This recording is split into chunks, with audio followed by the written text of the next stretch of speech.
one's good.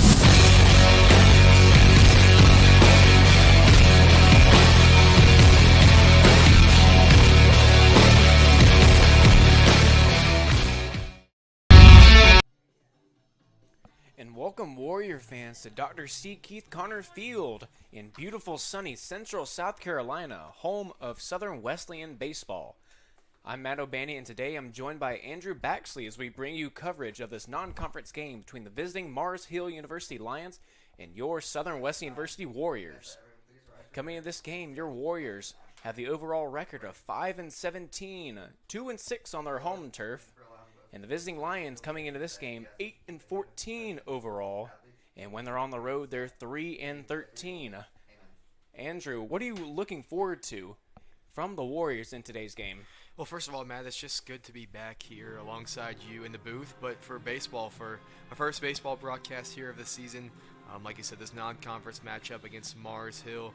So excited to be back here on the Conference Carolinas Digital Network, but also I'm excited to see some of the top three leadoff hitters for the Warriors there.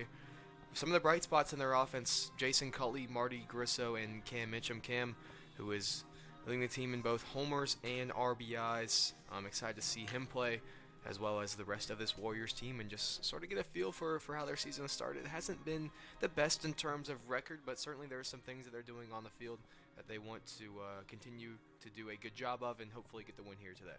Absolutely, definitely agree. There's a lot of bright spots in this lineup, preferably, as you're saying, in the top three spots with Mitchum, but also Jarrett Whitley, who was down in the hitting seventh hole for the Warriors, also up in the home run column for the Warriors. He's a guy who is usually a DH, but today he's playing over at third base, so a new spot for him.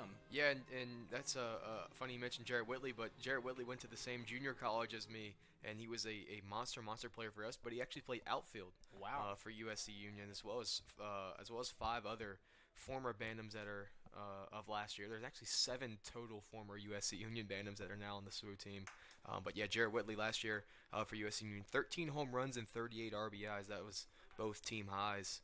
So a very, very talented player. But like you said, batting 7th here today. And the other one down there in the bottom of the line, keep an eye on, is Luke Staten. He was 3 for 8 in the Erskine series with an RBI, 2 walks, and 4 runs scored. So we mentioned the top of the lineup, but the bottom of the lineup certainly going to look to keep the hot bat swinging here against Mars Hill. Definitely so. Luke Staten, a great guy, both on the field. Usually plays shortstop, but today over at second base, but also a great bat, as you were saying, going 3 for 3 in the first game against Erskine, but getting on base 5 times. It's a great game from him. Great series overall for him as well. With the injured Zach Kim, he's moving over to second base here today. I'm excited to see him play, like you said. But on the mound, walking to the mound right now, Jack Dennison.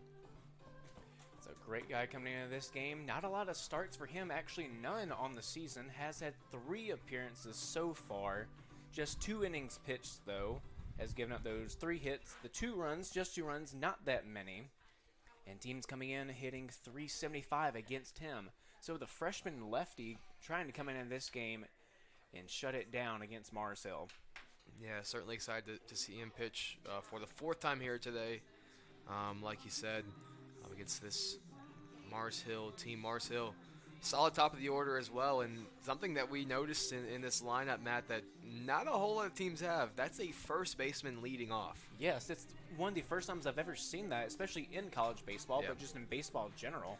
Yeah, certainly in college and Major League Baseball, that almost never happens. You're going to have to go to the lower levels, maybe some high school, middle school, even some lower level travel ball, you might see that. But certainly, like you said, not college baseball. I believe the last time I saw a first baseman leading off was when I actually played first base for 1 game back in like 7th grade. You're a trendsetter there, Matt. Absolutely. But for the Warriors today on the mound, of course, it's Jack Dennison wearing number 40 over at first base. That's Cam Mitchum. And Cam Mitchum will be hitting 3-hole for the Warriors today, as we'll get you the lineup today. For right now, leading off is the left fielder. That's Jason Culley. Switching over to right field, the 2-hole, it's Marty Grisso. Cam Mitchum over at first base on the 3-hole. Tyler Jackson behind the plate catching Dennison. He's the cleanup hitter. Clay Porter over at shortstop, replacing Zach Kim. He'll be hitting 5. That's Gribble hitting the DH. A new DH for the Warriors coming in. Jarrett Whitley, as we were saying, over at third base in the 7th hole. Luke Staton over at second base in the 8th. And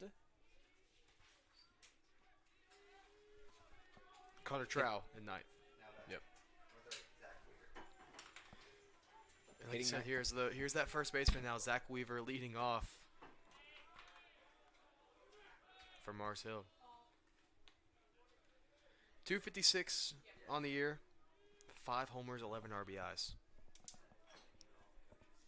So a big power hitter coming up in the first hole. Yeah, 5 home runs. That's their team high.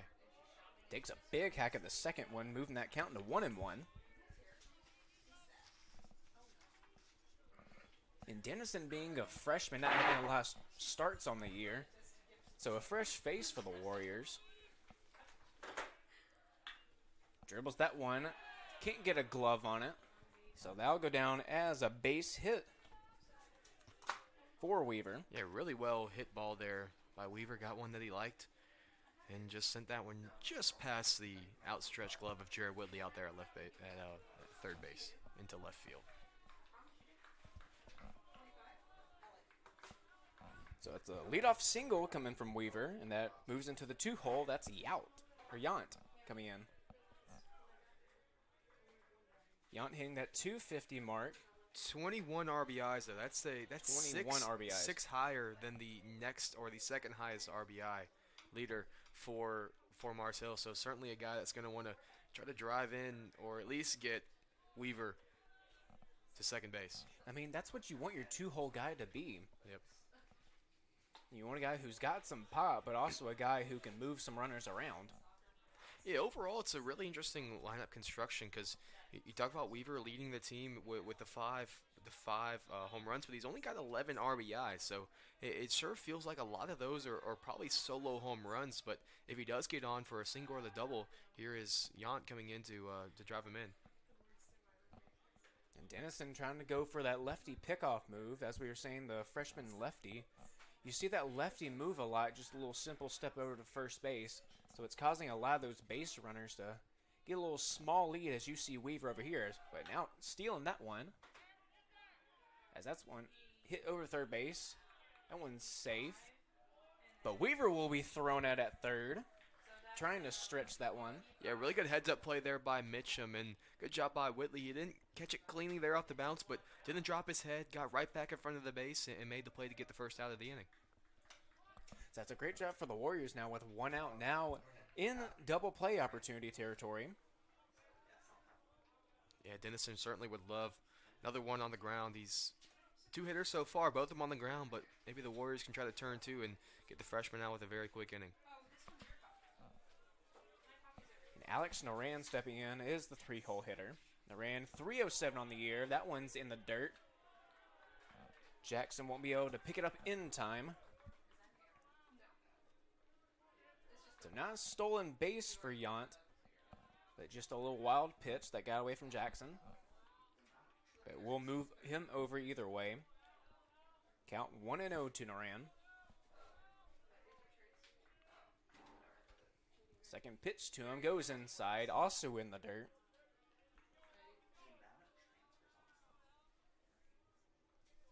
Yeah, but now with the runner in scoring position for Noran, he's got 15 RBIs himself, so he's certainly going to want to drive one. But like we said, the first 2 on the ground. See if he finds one up that he can try to drive. Tipped off of Dennison's glove. That will score a run. Dennison almost getting that one. But that will be an RBI single for Noran. Yeah, but Dennison almost got that one, Matt. That would have been a great one to snag. A very athletic play from the pitcher. Just not tall enough to get that one. But like we said, Noran found the pitch. That one was a little bit more up than the first 2 and just one-hopped it over the outstretched arm of Dennison and drove in the first run of the game. Good early start for Mars Hill. It's a 1-0 lead now as Carter Potts will now step in.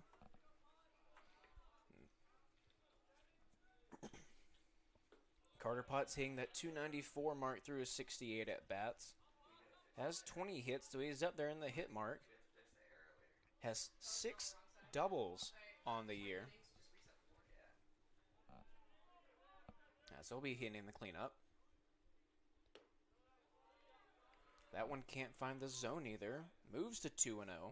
So hitters count for Potts, so he'll be sitting comfortable looking for something right down the middle to swing at.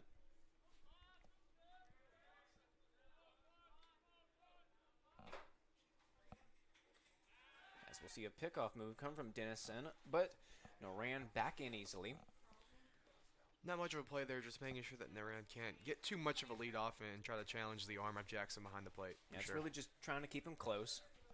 Because we have had two stolen base attempts so far, as there's another pickoff move, but he's back in easily.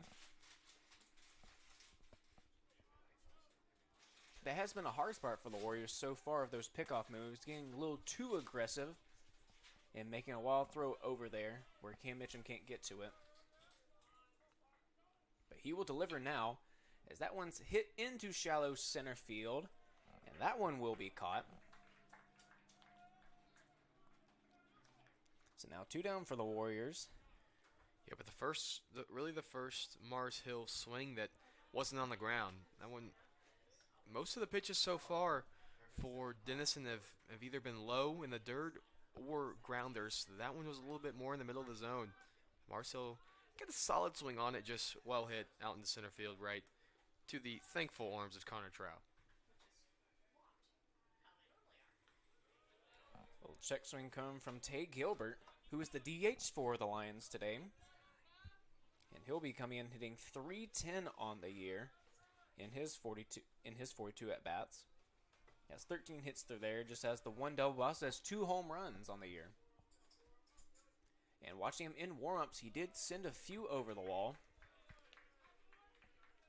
So definitely is possible. He's up now in the 2-0 hole. A lot of righties today for the Mountain Lions against this left-handed pitcher for the Warriors. And it's really the matchup you'd want to see from Mars Hill. Yep.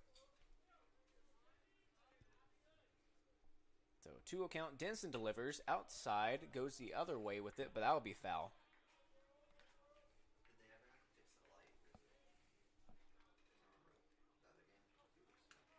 And Oren's still over at first base. Hasn't made a move towards second on anything.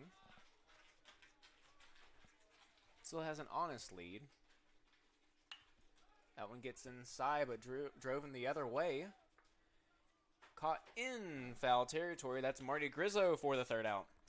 So just the 1 run scored from the Lions on the RBI steal from Naran.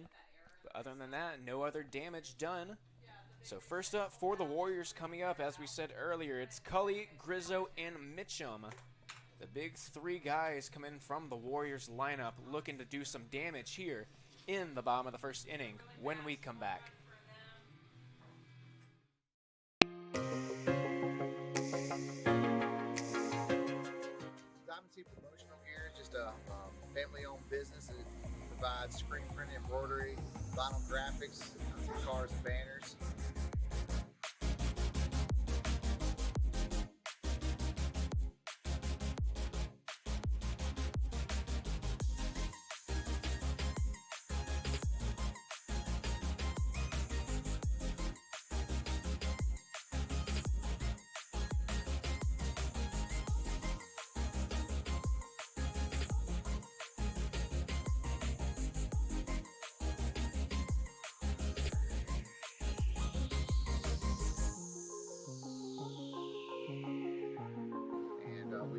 Life, things aren't scripted.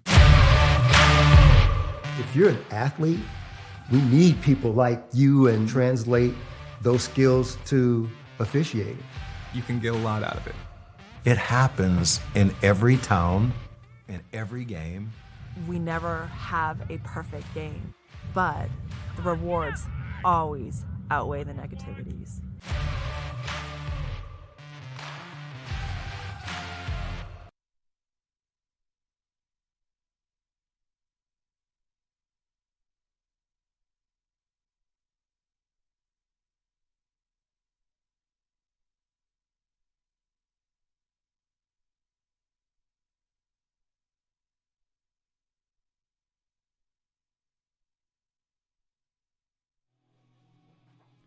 Welcoming back to bottom of the 1st action here.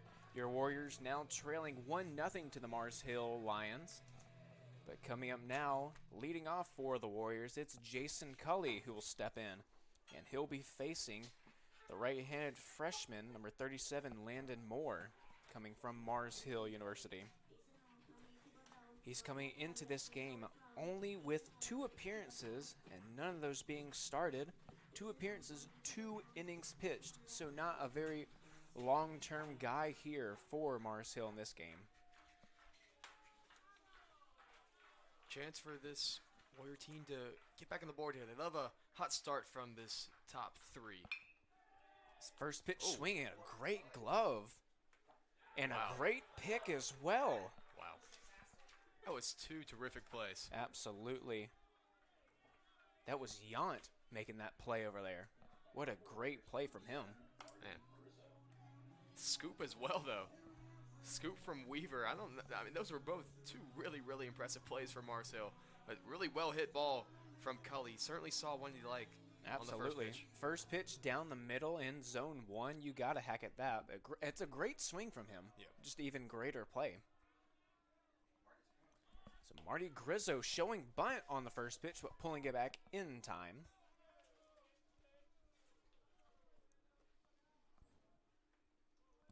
But a pitching duel from both freshmen on the team. And more that freshman from Jacksonville, Florida.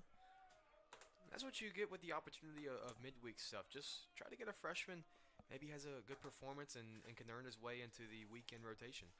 I mean, definitely. Both guys haven't thrown a lot in this season, but looking to get some more experience here.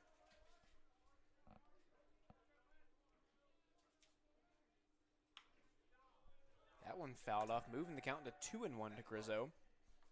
As we can see, Moore going for that sidearm action. And a lot of Warriors in our bullpen will go to that sidearm or even submarine throwing. Yeah, one of those another one from U.S. Union, Jacob Gregory. Hasn't pitched a whole lot for this Warrior team, but he's another one of those sidearm guys, like he said. As Grizzo gets that bunt down, and that will be a wild throw coming from Moore, and that'll get Grizzo to second. Take it. Get on base. Any way you can. Now, you get not only get on base, you get in scoring position to bring up the best hitter on this Warriors team, Cam Mitchum. Absolutely. So that will go down as a single, but it'll move into second on the air. And Cam Mitchum, the man, the myth, the home run hitter for the Warriors team, hitting .289 through 76 at-bats. 22 hits, 3 home runs, tied with Jarrett Whitley for home runs on the team, but also having 21 RBIs, leading the team. So he is a guy you do not want to give any kind of easy fastballs up in the zone, because that's his wheelhouse. First pitch to him, that'll be ball 1. I say it's inside and low. 4 for 11 with 3 RBIs in the Erskine series, Matt. Certainly not his best, but solid overall. And that's what you ask for with this guy. Just when you get someone on base, gotta bring him in.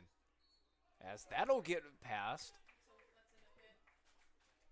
Some great base running coming from Grizzo, being patient, but that'll move him over. Had to make sure that Yount didn't get to that one, because Yount made a terrific play on Cully, but Grizzo just, like you said, really good job just holding back. And now runners on first and third with an out to bring up Tyler Jackson.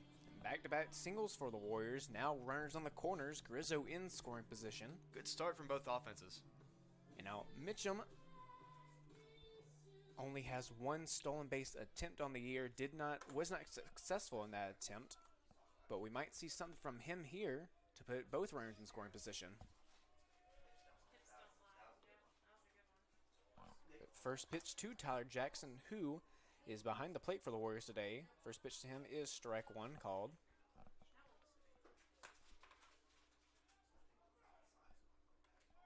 Jackson hitting the 186. Will switch out a lot catching.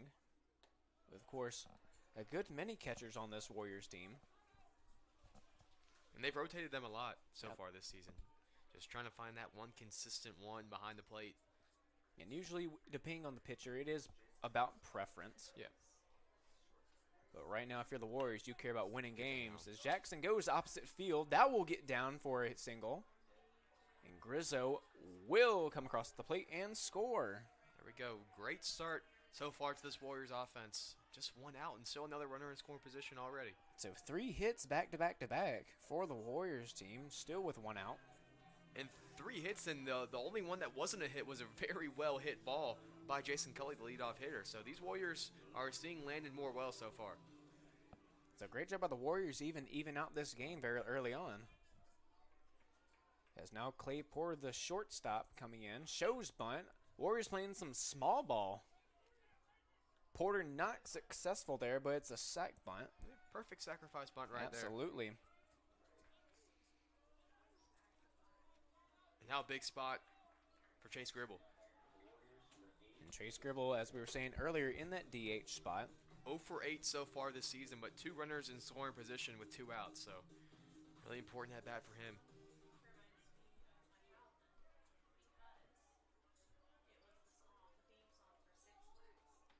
Gribble having that open stance. He is a guy that can drive a ball, as we saw in warm-ups. It's a guy who can go all fields, as that one's outside for ball 1.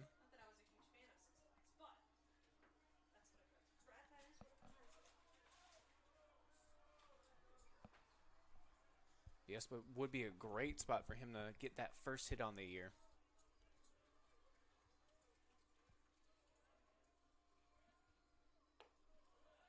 That one can't find the zone either. Counts 2-0. Doesn't have a hit, but does have 2 RBIs and a run scored so far this season. 4 strikeouts and a ground out for a double play.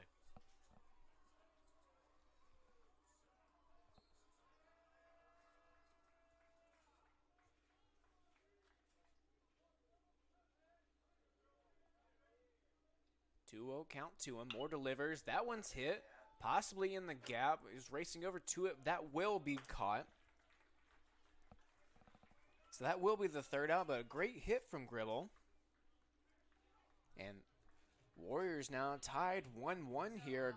Honestly, a very great first inning for the Warriors. Yeah, for sure. And that's the 3rd out, but another well-hit ball in that first inning for the Warriors. And we're tied at 1 going to the 2nd inning.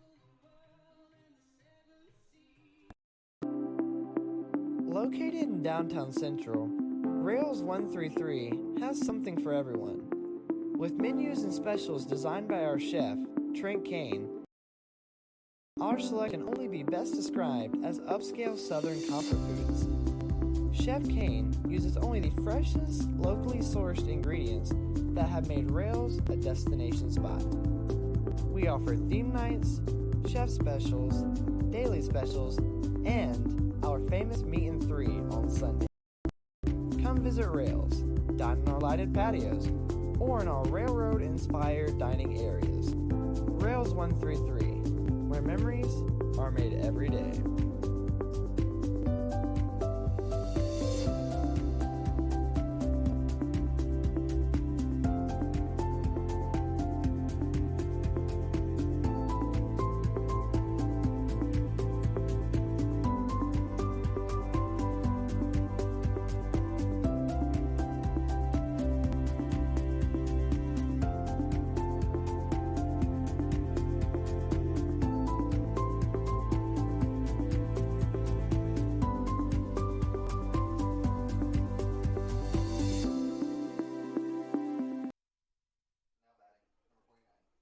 Getting back here for top of the 2nd action here at Dr. C. Keith Connor Field. Jack Dennison still on the mound for the Warriors. Had a pretty good first inning. Score tied at 1-1 after a great first inning from the Warriors. Back-to-back-to-back hits coming in and tying up this game. Leading off for the Lions here on top of the 2nd, number 49, Jaden James, who's playing 3rd base for the Lions today, as right now he's in the 2-0 hole. So hitters count for him. As Dennison will deliver. Can't get the call on that one. 3-0 is the count.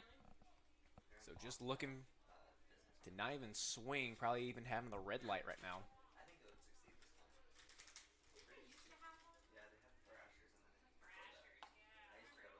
that will miss high for ball 4. So 4 straight for Dennison, his first walk of the game. And a very quick at bat for James. Yeah, really quick one. 4 straight balls, like you said. None of them were even super close, so. Probably I think this is the first left-handed hitter we've seen so far, just right? about to say that. Yeah. Trey Putnam stepping in for the Lions today. First lefty that we're seeing. Shows bunt. Good bunt. And that's what you see a lot from the lefties, as that's a great snag. Or not even a snag, a great play coming from the man who doesn't really have a lot of time at third base. That's Jarrett Whitley. Yeah, really, really quick instincts. As soon as he saw that bat start to go down, Jarrett Whitley was making his way towards the ball, and really, really good play from the third baseman there. And maybe even that's why we see the lefty come in that scenario, because he was moving down the line.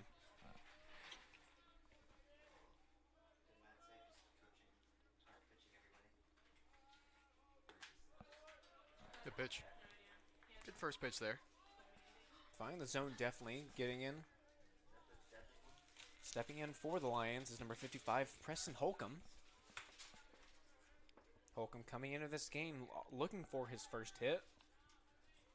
It's a great move from Dennison. Almost got James on it, but just a high throw. And Luke Statton not really ready for it.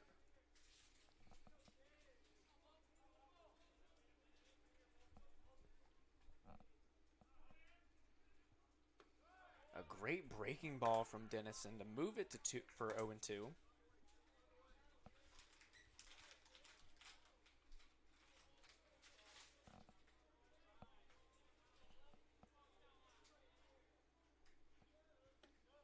Almost gets in the swing on the low outside, but that would be no good. Yeah, but that was a good pitch to mix in there. You had the 2 slower ones that were kind of looping in there, and then went right back to the fastball on the outside part of the plate. I like that third pitch. Absolutely. From Dennison. We'll see what he goes back to here on the 1-2 count. Goes that breaking ball to punch him out for the first strikeout and the second out of the inning. That's just a perfect pitch there from Dennison, and he got Putnam to really narrow that zone with the ball right before, and then comes right back to the pitch that he had. The first 2 strikes, perfect way to get your first strikeout of the day. Absolutely. And that breaking ball really working for him. But now we move to the 9 hole. That's Chad Sykes stepping in now. Hitting .238 on the year. Shows bunt on the first pitch, which you don't really see a lot with 2 outs. But probably more than likely, very confident in his speed to get down the line. In the corners for the Warriors already in a little bit. Cam a little bit more than Jarrett, but they're certainly expecting of that bunt here, even with 2 outs. Now the 1-1 count to Sykes. Maybe even showing bunt to draw Whitley over from third, as that will be hitting the hole. Can't be grabbed by Porter. And James had an opportunity to score, but didn't realize that the ball had bounced along that way. His third base coach held him up there. I honestly thought they might have been better off going ahead and sending him, but third base coach held him up. Absolutely. Now, might have been close at the plate, but Clay Porter would have not had any momentum to get on that throw. They held him up anyways, and now it's runners at the corners to bring up the leadoff hitter, Zach Weaver. So that is maybe what the thinking process is that you have your leader in home runs and your leadoff hitter coming up next now with 2 outs and runners at the corners. So he'll step in last time, grounding out for the first out. As that one bounces to the plate, so a run will score either way. That will go down as a wild pitch, as he almost bounced that one on the plate. And of course, that's the only thing with those breaking balls you have to watch, of how much you try to force it, because sometimes it can spike like that.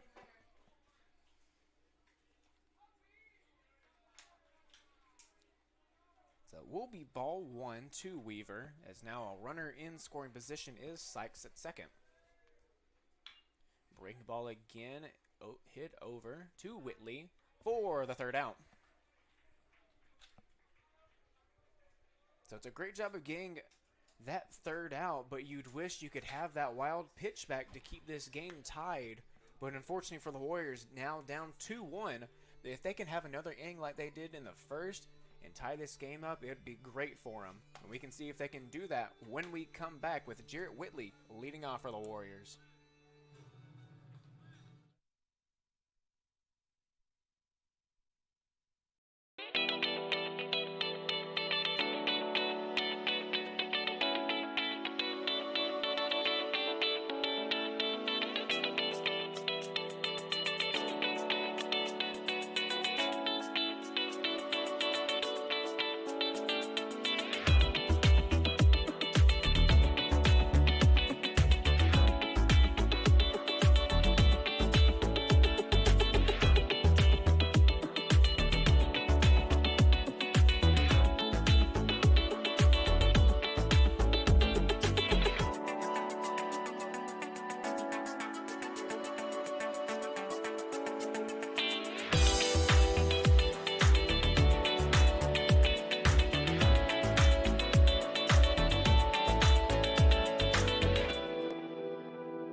Getting back now for a bomb in the second action. Your Warriors trailing 2-0 to the visiting Lions. But the home run hitter himself, Jarrett Whitley, who's over at third base for this game, is stepping in to lead off here. And it's a very dangerous guy if you're any pitcher going up against him, because this guy can launch the ball. And we've been seeing a lot of great defensive plays from him so far in this game over at third. Yeah, but Matt, one of the reasons why I love watching Jarrett Whitley play is because, like you said, he'll launch the ball, but he will also launch the bat after he launches the ball. Absolutely. Big-time bat flipper. Now, a big thing going around in college baseball now, looking to ban the bat flip. AKA looking to ban fun. That's what I'm saying. Now, of course, there's showing up the pitcher and stuff, but sometimes you just gotta have some fun.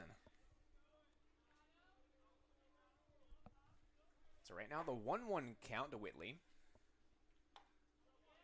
Almost got him to check swing. Looking over, says he did not, so counts now 2-1. Whitley coming into the game, hitting .229, missed a few games, just with some neck pain.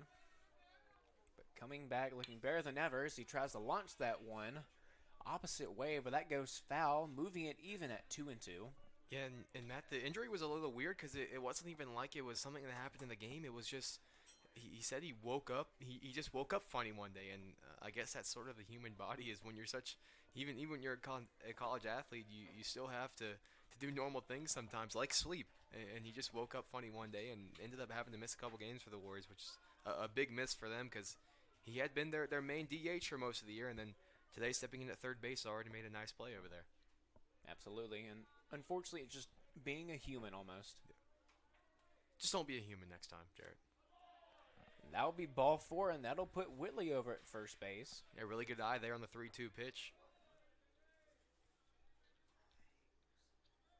Whitley has a little bit more wheels around the base path than Mitchum does, but both of them only having the one stolen base attempts and unsuccessful on both of them. Yeah, and that's just Jared's 6th base on balls, but he had been hit 5 times by a pitch, so he's up there in total walks, but base on balls, that's just his 6th.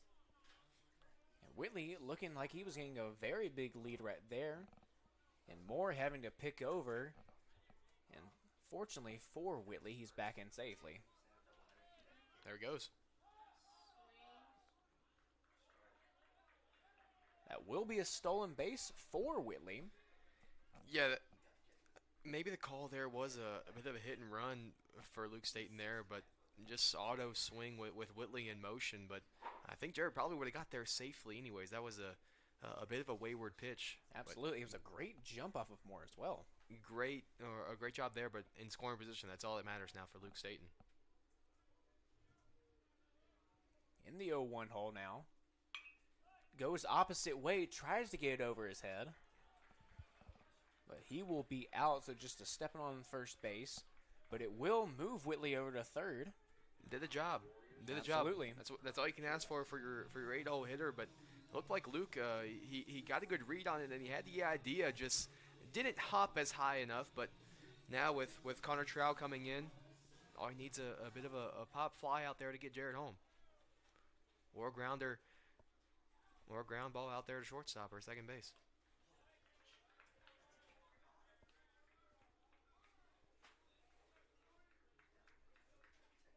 Connor also looking for his first hit on the game, or on the year. Just like Chase, 0 for 8 coming into the game. Swings and misses of that one, making it the 1-1 count. Today, hitting in the 9th hole. So on deck, we will see Jason Cully again. But a big scoring opportunity, as that one will not get down. Just another little simple stepping on first base for him. And that will be the second out. Yeah, that was a really good pitch from Landon Moore. Got him in on the hands and sort of corkscrewed off the bat from Trout. But now a big spot for Jason Cully to try to tie this game up at 2. Definitely the sidearm throwing a lot of the pitchers off, and Moore just having that two-seam fastball in his arsenal, being able to move it in on the hands. His first pitch to Cully will be ball 1.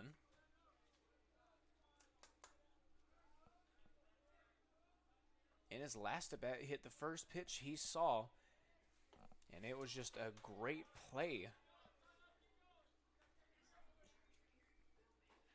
that we saw from Yount in the first inning.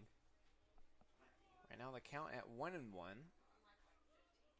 That runner in scoring position. Second pitch misses the zone. That went high for sure, but now Cully's got an extra one to swing with. 2-1 count. Absolutely not looking for perfection, just looking for something close. Not really looking to chase anything. Like that one, you see in that two-seam fastball moving a lot, just moving too much for Moore. So now 3-1 to Cully. He's in a great spot.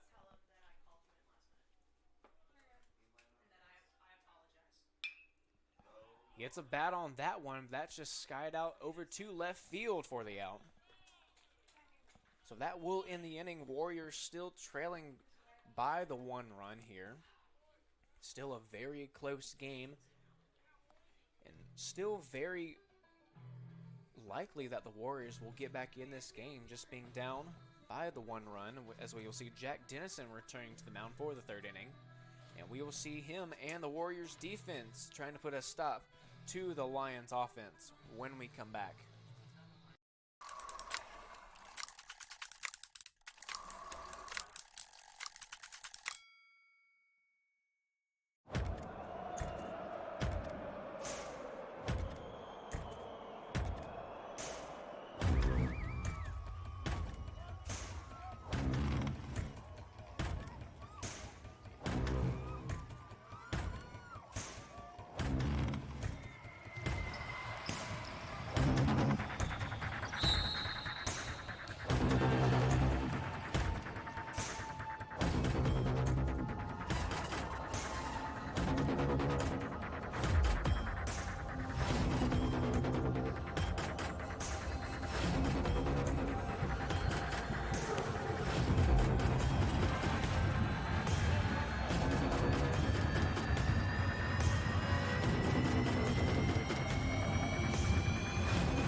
Getting back here for 3rd inning action here.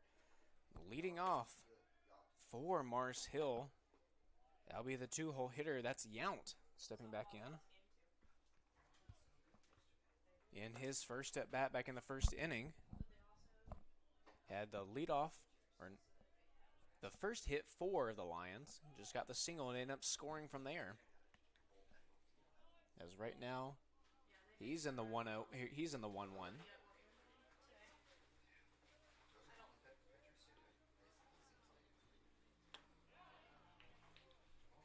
Asking if he went, he did not. So now Yount in control. 2-1's the count.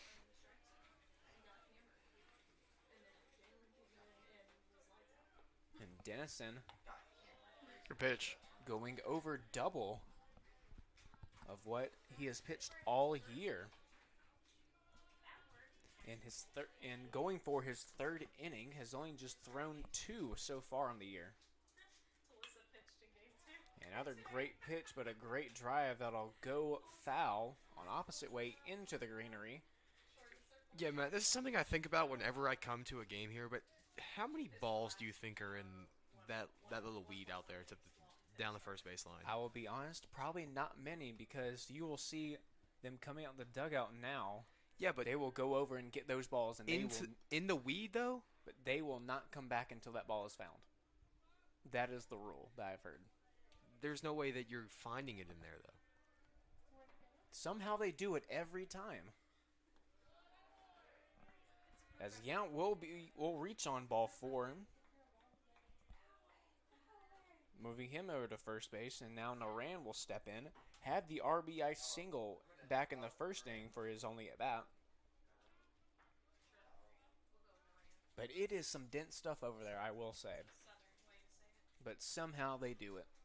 And it amazes me every single time. A pickover move by Dennison. He's back in easily.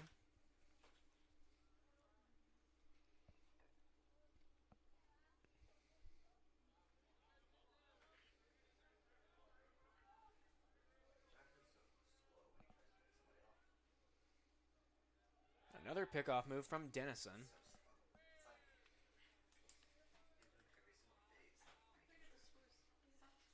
The Lions base runners, especially over at first base, being very ready for that pickoff move, because Dennison does appear to be picking his leg up higher than usual. He has a very easy read and tell, as that one shows by a very inside pitch. But will reach on the air by Whitley, not being able to grab that one. That was just an all-around awkward sequence. The bunt was, or the pitch on the bunt was so inside. I think it probably had Very inside. some awkward spin for Whitley out there at third base and couldn't make the play. And Already the second error of the game for the Warriors. Now in the third inning. And Naran almost turning his bat vertically to try and get that one down, and did. As he'll reach first base on the air. Now Carter Potts stepping in, does show bunt. So a lot of small ball action going on as he fouls that one off on the bunt attempt.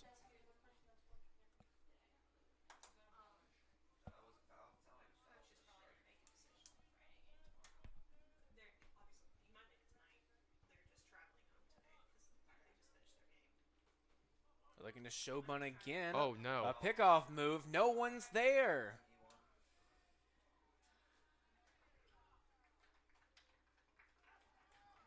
So just a very awkward series of events going on now for the Warriors. As now you have both runners in scoring position on back-to-back errors. And that ball wasn't even in play.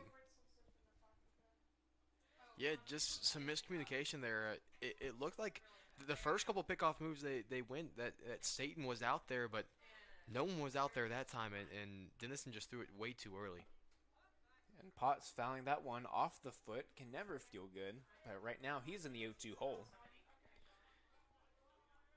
0-2 hole plus a foul ball off your foot. Not a good combination. Not a very good sequence of events for him. Now in the 0-2 hole in protect mode. Gets that one. It'll be low though.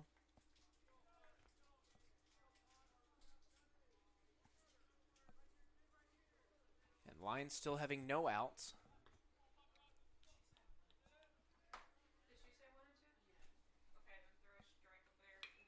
As As a breaking ball finds the middle of the zone, caught by Marty Grizzo. There will be a play at the plate.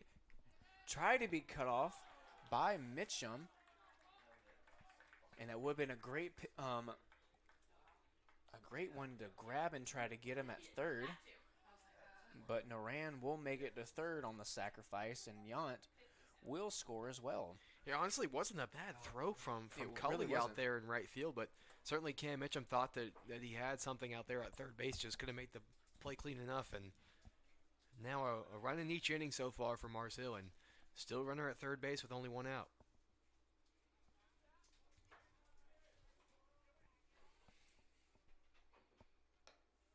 A little pitch out move right there.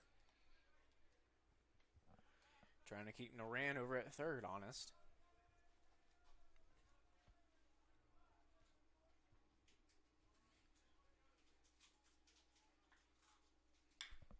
And that one knocked.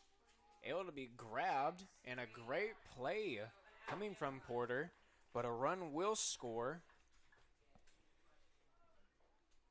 Yeah, really good play there by Porter. He knew with the high hop that it could have took a funny bounce or might not have got there in time if he waited for the second one. So charged it immediately, got it before it hit the ground, and made a nice play out there to first. Now the Warriors having 2 outs, but now being down 4-1. That'll be bringing up Jaden James in to hit. His last at bat just getting walked, but scoring off of that. As the first pitch to him is ball one, a very inside pitch.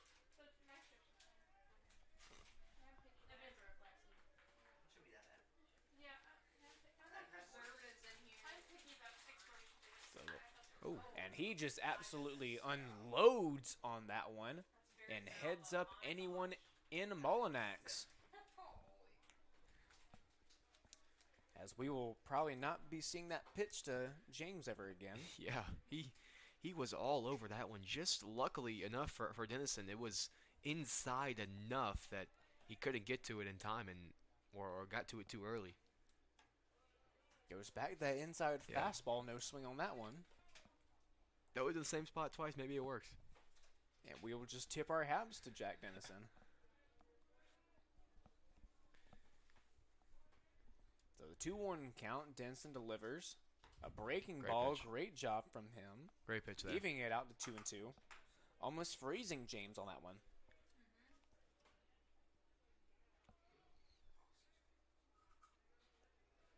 And right now,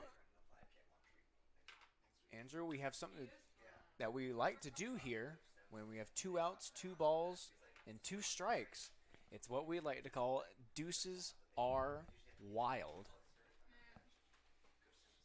It's a very nice tradition we have here up in the booth, both at baseball and softball. Started by our own Mike Gillespie. So a little shout out to him right now in the president's box right below us, or right next to us actually. Shout out Coach G. Shout out. The man, the myth, the Gillespie. So a full count, 2 outs. He's got that one swinging, possibly foul, and will go not quite to the greenway, but into the ditch. Count staying at full now.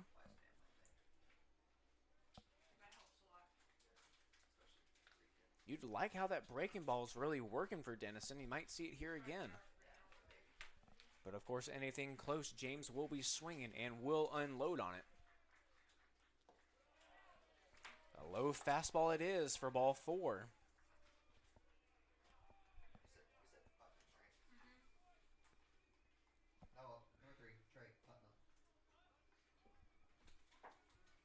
Still not seeing any activity yet in the Warriors bullpen. I saw someone jogging around out there. I'm not sure if that counted as warming up or they were Probably just getting the blood flowing, just getting the stretching. blood flowing. But I saw someone doing some high knees out there, but I wouldn't really call that activity in the bullpen.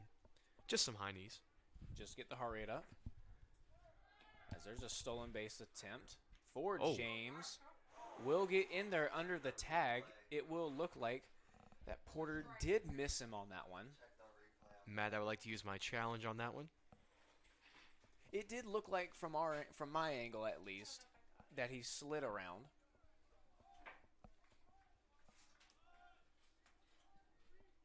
Really close, though, either way. Absolutely very close. A good throw from Tyler Jackson behind the plate. Yeah, solid throw. It was a little bit low, but Clay Porter, great job by him to go in and scoop that one. And it was close, though, for sure.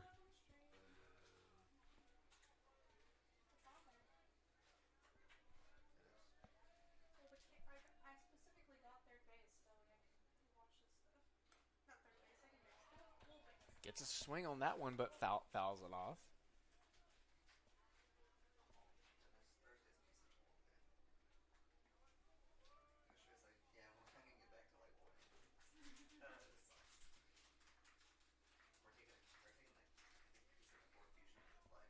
Right now, Putnam in the 0-2 hole. Yeah, 0-2 hole here. Got to get him in this at-bat for Denison for sure.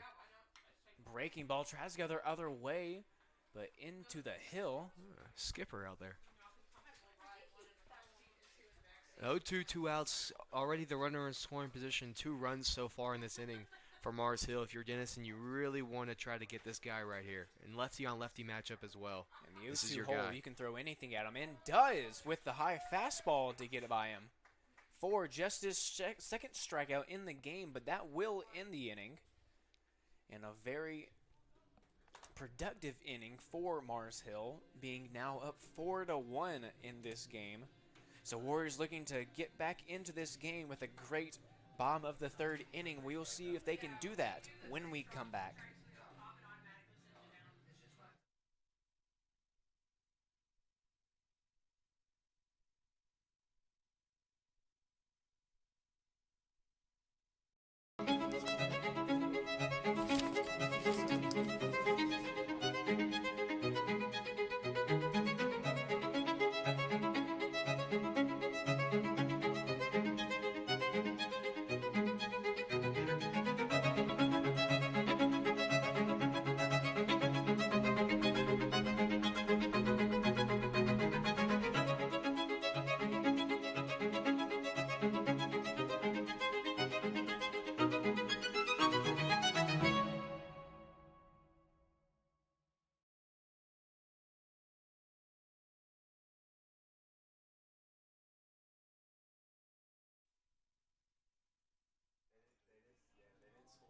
And getting back here for fourth inning action, having a new pitcher here for the visiting Lions.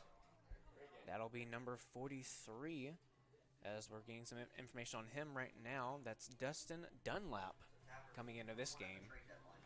Replacing Landon Moore, who went 2 innings, had 9 batters coming up, did not record a strikeout, just the 1 walk, gave up 3 hits, 1 run scored, but that one not being earned because of the air.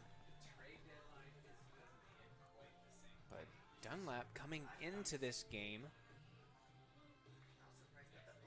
the ERA of 9 in 6 appearances, has started a game, went 7 innings, has given up 9 hits, 10 runs, 7 of those being earned with 6 walks, 6 strikeouts, and it's given up 3 home runs. That's second in the bullpen from the visiting Lions.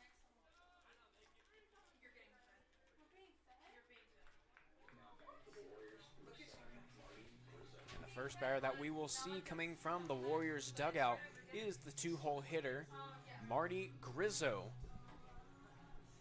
who today is playing left field for the Warriors. Yeah, Marty coming into the game batting .275 on the year, those 8 RBIs.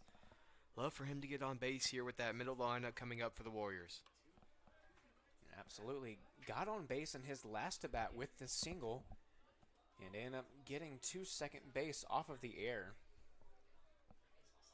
It was a great bunt from him. As he's up 1-0, but pops that one up high into the air.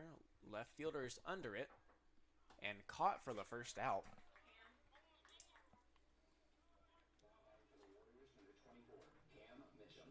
So with that first out, it'll bring up the 3-hole hitter, Cam Mitchum, who had a single and left on base over at third in the first inning. But He's a guy who can also launch the ball as well.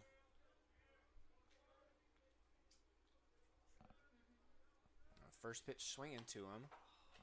Blows it by him.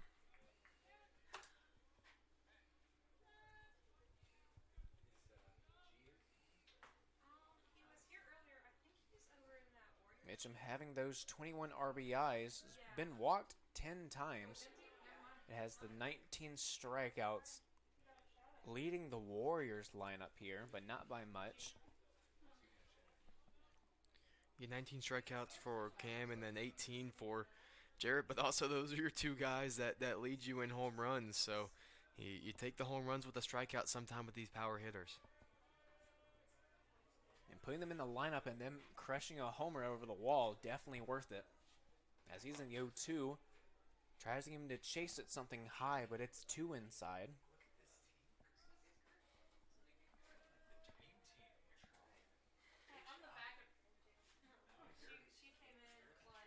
It's now in the 1-2.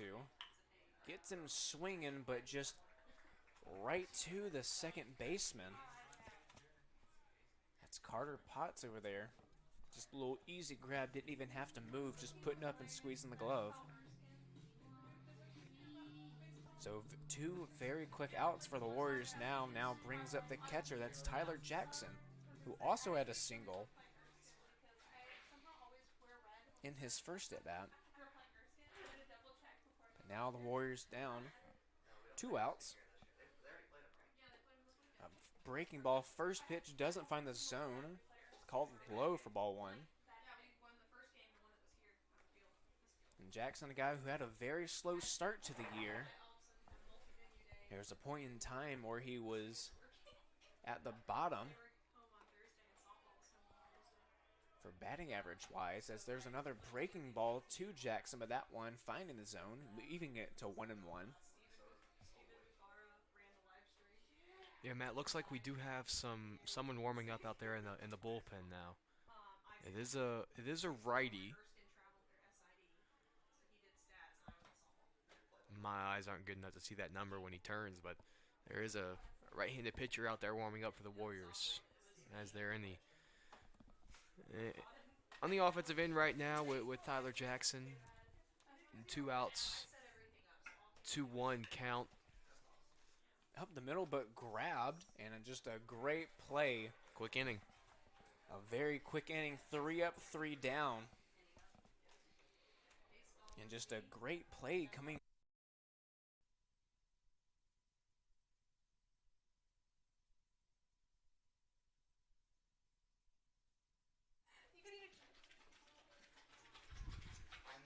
Just a little bit of technical difficulties going on here in the booth, but we just blinked, and now runners on the corners here. Preston Holcomb leading off, got on with a single in too shallow right field, got on, is now on third after the bunt attempt by Carter Sykes, who got on off the air by the new pitcher that we're seeing, number 26, Eric Yelton, a USC Union guy, another one of the transfers that we had from there. Yeah, last year 35 innings pitched, 4-1 in 6 starts, and a 3.06 ERA. Very good pitcher for them last year, and that one's off the glove of Whitley into left field. Got him though. Really good throw out there in left field from Marty Grisso, and Jared Whitley making up for it and getting the tag out, but a run does score for Mars Hill, and now lead 5-1. A very quick inning for them.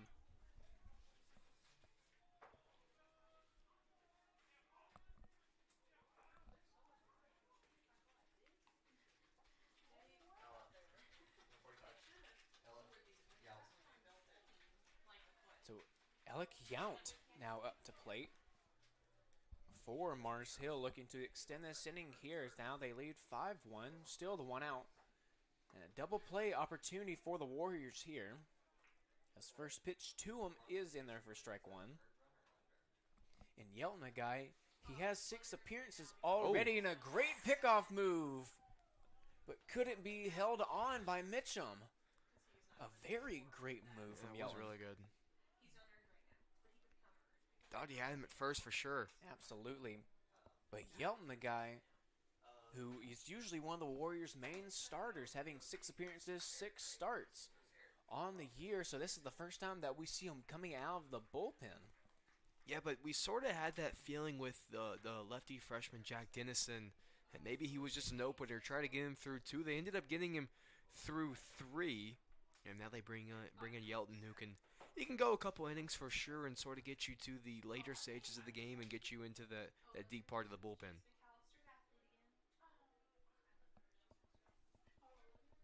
As Weaver already almost been picked off once, but still has a very decent lead.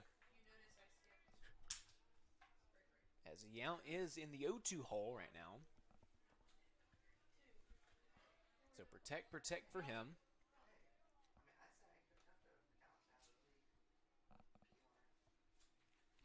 Pitch does deliver, goes opposite way. Almost off the foot of Weaver, but he'll avoid it. As that's a great hit for Yount. I would have watched that. I'm telling you, that would have been viewership. I would have watched that. Team tag my personal account, can't let her make it. Oh my gosh. So now stepping in is Alex Noran. Alex, Moran. It was 1 for 2 on the day, or 1 for 1. Reached on the air his last at bat. The other one was the back set. Or not Treasure. Oh, that's the kid. I was like, I saw his picture. I was like, I've seen this kid before. Hit a little dribbler down the line over by Whitley, and he couldn't be able to grab it. Went right through his legs. You have a very diverse cabinet. I was noticing that. Of like different areas of campus. I applaud you. That was the goal. Well done. We want to make sure we have federal So representation. now the 1-1 to Noran. Yes. Like involved in that? Yep. There's Thomas over there himself. Stanton Ray for a pickoff right there, but nothing from him. Yeah, Stanton and Weaver just playing tag out there. Nothing else. Pretty much just trying to keep him close over there at second. Why are there? I just noticed. Field. It's like we have half circle there. Does There pick it off is. on this one. Almost gets him, but back in easily. Like lines that way.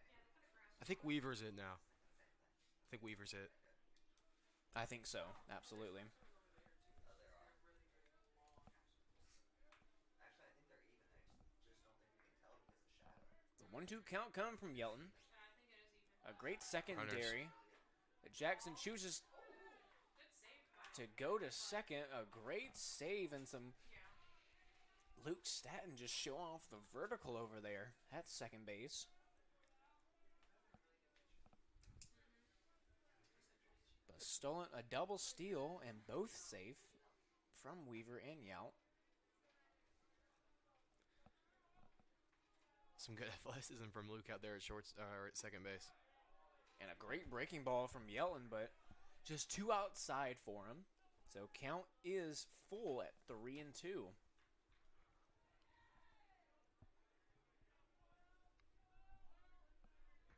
With both runners in scoring position now at second and third. So of course base hit does score a run, but possibly even 2. And that one looking like it will be 2 runs.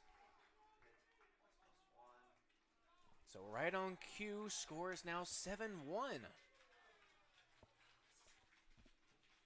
That's Potts, as Noran actually getting his 3rd RBI on the game off of that single.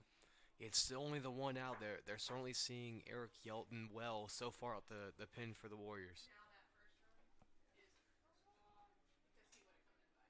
Stepping in now is the 4-hole hitter over at second base. It's Carter Potts.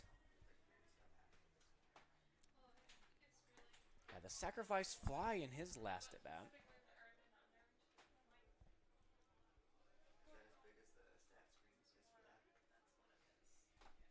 Still looking for his first hit. In the 0-1 hole right now.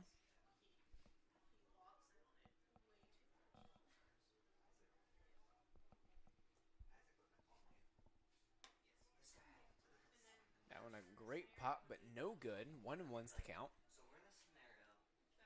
So we're in a scenario. Some action out there in the Mars Hill bullpen as well, and Southern Wesleyan starting to get some guys stretched out there. Really good play look out at what there. he found. Jarrett Whitley with a great grab over at third. Good play out there by Jared, man. He's had a lot of work so far in this game. Only in the fourth inning, but he's had a couple of well-hit balls out there and made a couple plays so far. And a great grab from him, getting the second out in the inning for the Warriors. Stepping in now is Ty Gilbert, who has 0 for 2 on the day, but does have an RBI. Pickoff move. Very close play, but they'll call him safe over at first.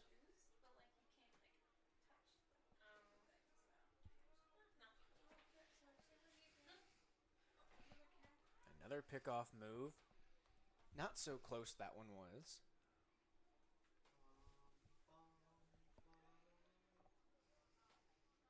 In MLB, of course, you have the rule of 2 pickoff moves, and if you go for the third, you better get him. Yes, that one's on the ground. And a great play. Smart play. A very close one as well from Clay Porter to get the third out over at second base. And just a smart play by Clay. He knew that that ball was too well hit and too far out to his right that he might not have been able to get the runner at first, but heads up play, got the second, got the third out of the inning. And so now, when we come back for bottom of the fourth action, first guy that we will see is Clay Porter, who just made the great play from shortstop. And we'll see him when we come back from break.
Back now in the bottom of the fourth, your Warriors still trailing.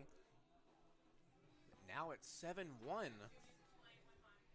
As the Lions having a big last inning, scoring a few of those on minimal hits, just a lot of errors and walks coming in.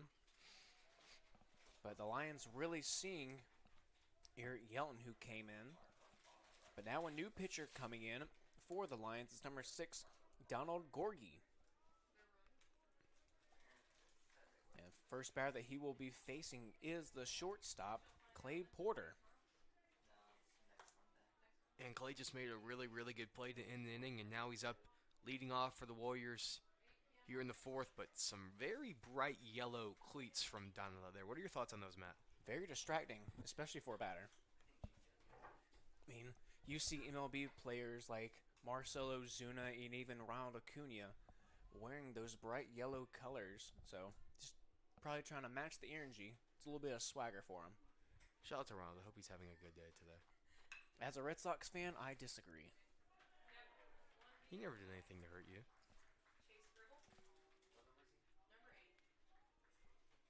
So a Leadoff single for Clay Porter. That'll get up the middle.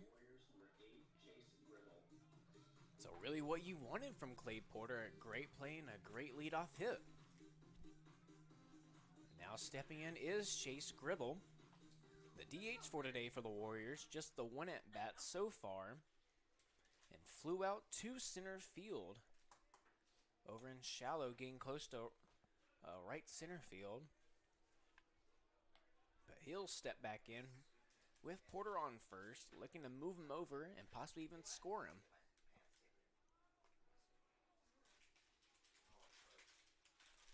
Gribble also still looking for his first hit. 0 for 9 so far on the year. And right now he's up in the hitters count 2-0. And still already more action in the Mars Hill bullpen, just in case there was any trouble. And looking like there might be some trouble, as right now it's 3-0 to Gribble. Gorgie, just a sophomore from Tampa Bay, Florida. So some young guys, as 4 straight balls to Gribble. That'll be a walk.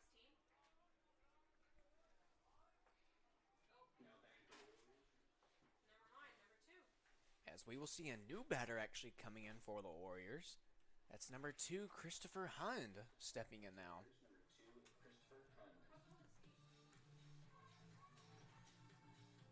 Christopher Hund, this is just his 20th at-bat on the season. At the beginning of the season, we saw him as the day 1 starting third baseman. So we'll, of course, see him go back to third. That's just what we'll be see with Whitley now. As the first pitch to Hund is ball 1. Yeah, but interesting. Maybe you would have thought if they were going to go that they would have done that, let Jarrett hit and then make the substitution. But here they want Hund batting now in a big spot. Runners on first and second with no outs.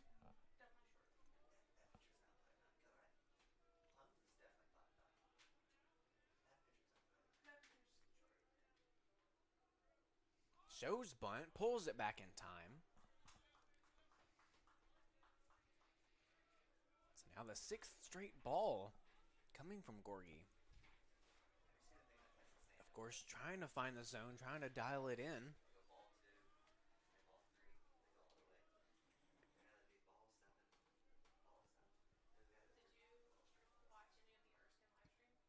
Shows bunt again. That one is called strike though, so breaking the curse. Hund hitting 150 on the year, not through many at-bats though, as you were just saying, but more than Truex and Gribble.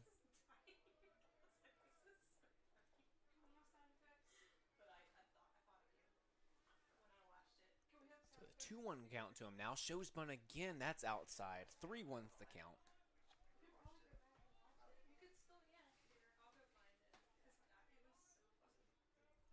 So with a walk here, that would move bases loaded for Luke Staton coming up on deck. That'd be a big spot for Luke, for sure. And no outs.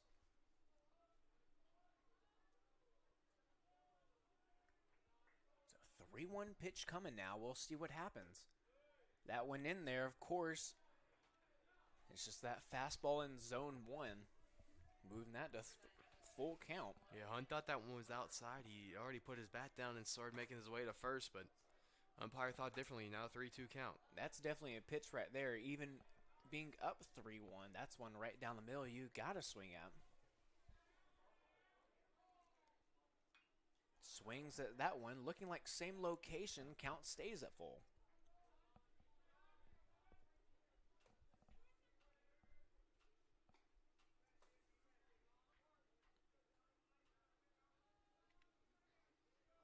Hund has walked twice so far this year and does have a couple strikeouts to his name as well.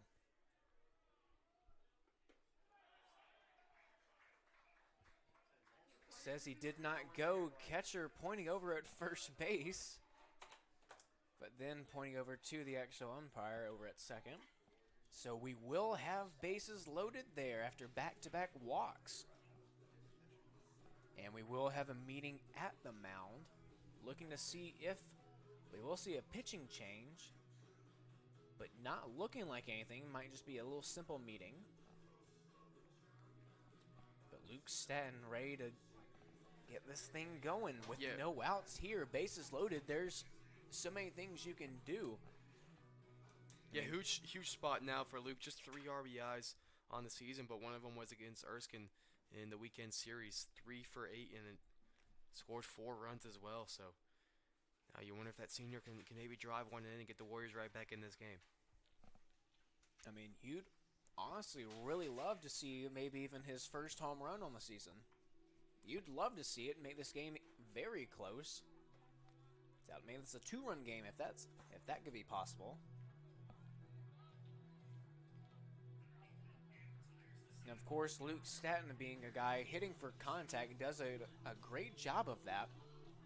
But you'd love to see him maybe get lucky on it. Yeah, batting .333 on the year with a .455 on base percentage.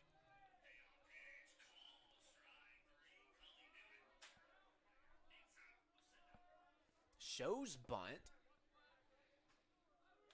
Pulls back, gets a swing at it. It's usually something you would see in softball. But now making a little transition over.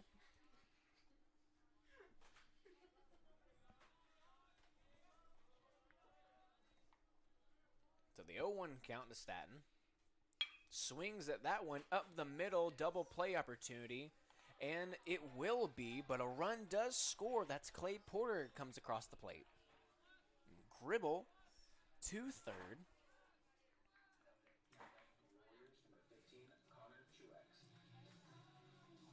So 6-4-3 for Luke Stanton, but does score a run, gets the RBI. Stepping in is the 9-holder. That's Connor Truax. With Gribble over at third, you'd love to see another RBI. As that first one's in the dirt, ball 1. A great block coming from the catcher. Yeah, and Luke not happy with himself. Warriors did get the run scored to make it a 7-2 game, but they were in a good situation there with the bases loaded, no outs, and maybe see if his teammate can pick him up here and try to drive in a run for the Warriors. And of course, it's still doing his job, but you'd love to see some more production. Or he'd love to see some more production from that one. As Truex fouls that one off over in opposite field territory, making the count 1-1.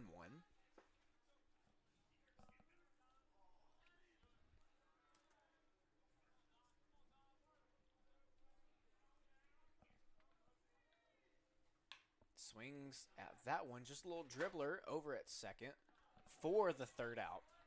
So Warriors inch ever so slightly closer, making the score 7-2.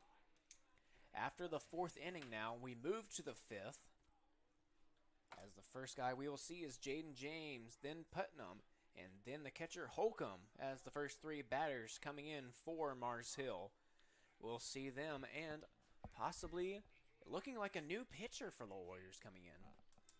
So we'll see who it is and how they can stop Mars Hill's offense when we come back.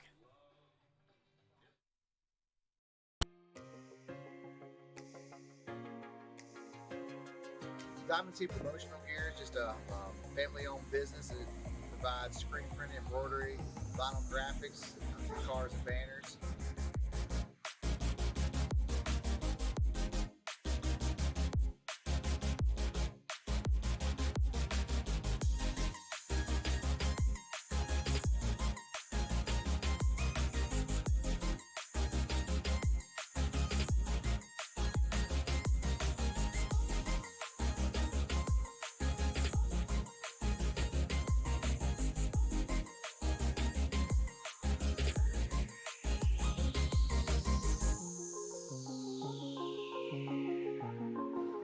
We've been in business now for over 32 years.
coming to the top of the fifth.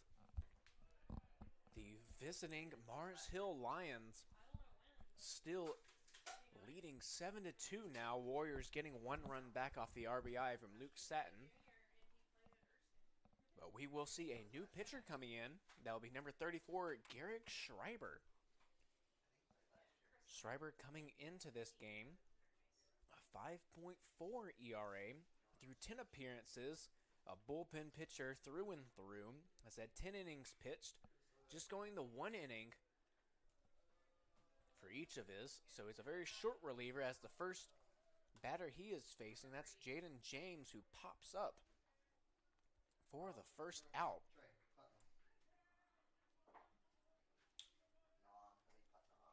So it's a quick at bat for James. And now stepping in is Trey Putnam. Yeah, good start for Schreiber. First batter, first out. Can't do it any better. And Schreiber, one of those guys, he will go down in that sidearm arm slot. As first pitch to Putnam is in there for strike one. Having a lot of movement because of that sidearm pitching. And of course, the sidearm pitching raises the spin rate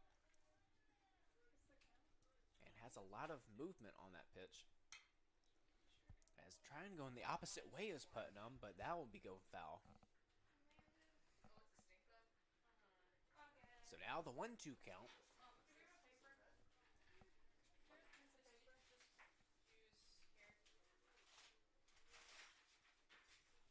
Just a little bit outside for Schreiber. Moves it to 2-2. So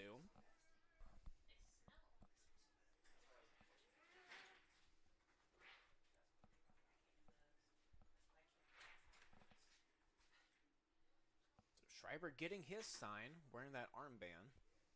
Quick pitching. Really good. And that one's... Ooh. Marty Grizzo doing some laps and circles over there in left field, but does come up with the ball, fortunately. Yeah, I think the quick pitch might have got Marty out there as well. It definitely got us. We almost froze for a little minute. Yeah, for sure. So 2 up, 2 down so far. Stepping in is Preston Holcomb.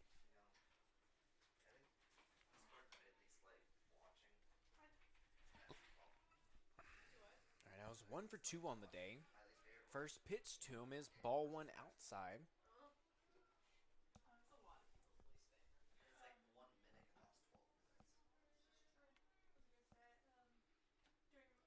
That one having some more movement on it, looking like a changeup. Can't find the zone. Ball 2.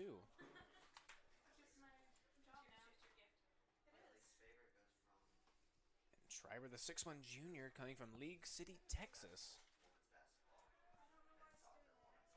As he gets that one by Holcomb for strike 1.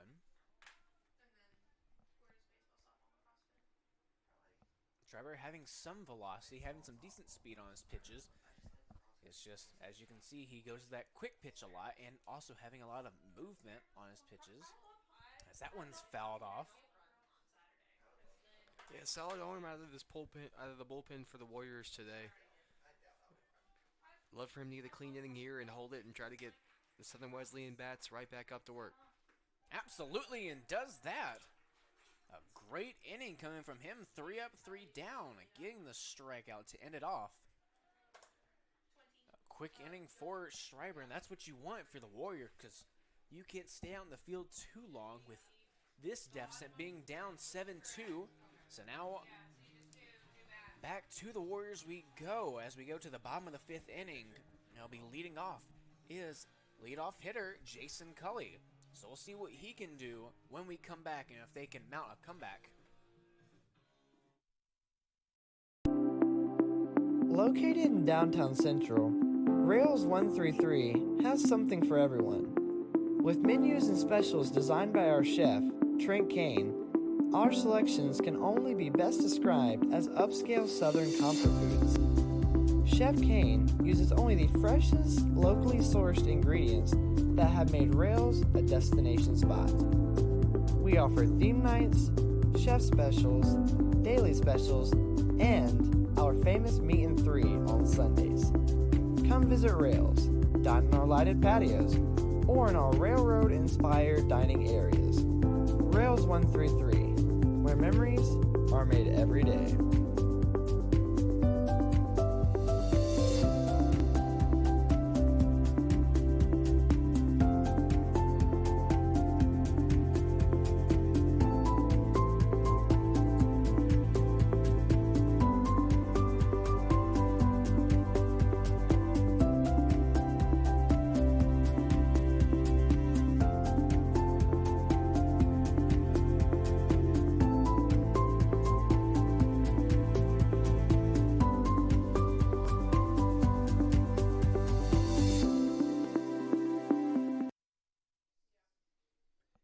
To the bottom of the fifth inning we go. Leadoff hitter Jason Cully coming in.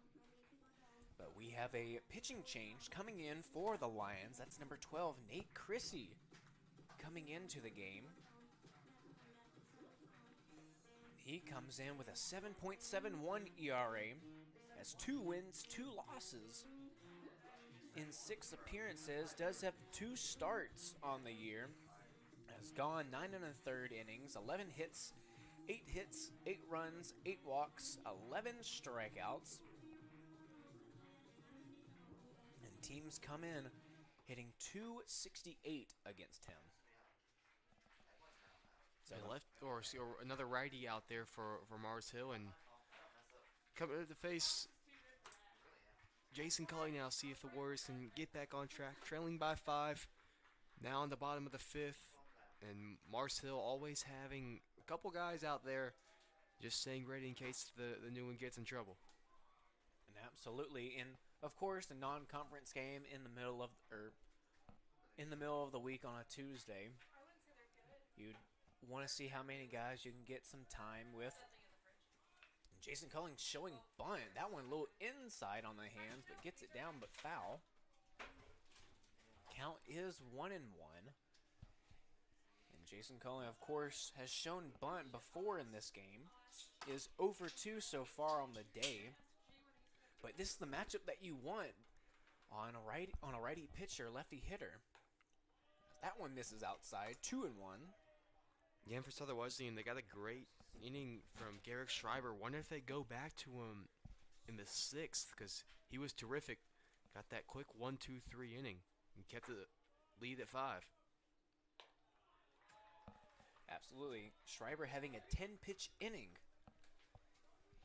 Going back to the top of the 5th. And that was the best pitching inning of the day so far for the Warriors. Absolutely, going 3 up, 3 down in that one. 3-1 is the count to Cully, though.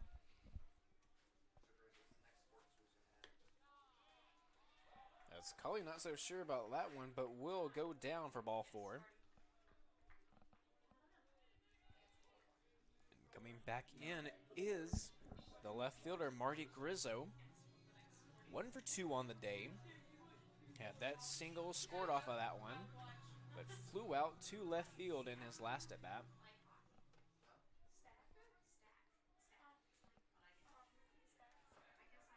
Grizzo giving us all a scare with a catch he made out in left field, dancing around in the sun as he fouls that first one off.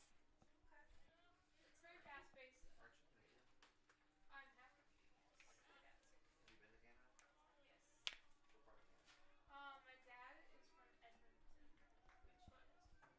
province? No idea. I just know the Edmonton Oilers are from there. 0-1 to him, a breaking ball. Can't find the zone, bouncing in the dirt.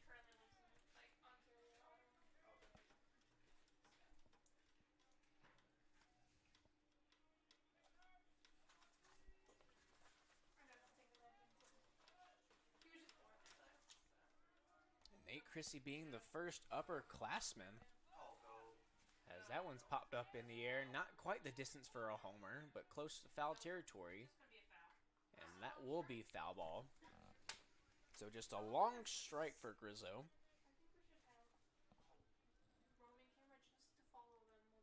But yes, Nate Chrissy, a senior from Land of Lakes, Florida.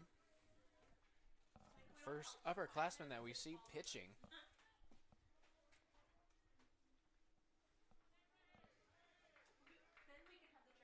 And the first pitcher that Mars Hill has put on the mound that's actually had a lot of experience so far in the year. And gets Marty down on that one for the first out in the inning with that strikeout. Yeah, it looked like Cutley thought about going, and then he put the brakes on as Marty swung. But it's out number 1. Now going to bring up the guy the Warriors want in the spot like this, Cam Mitchum. Cam already one for two on the day so far. Just have a single on the day. Got stranded over at third back in the first inning. And had a hard line out over to second base in his last at bat. Swings at a breaking ball. First pitch for strike 1.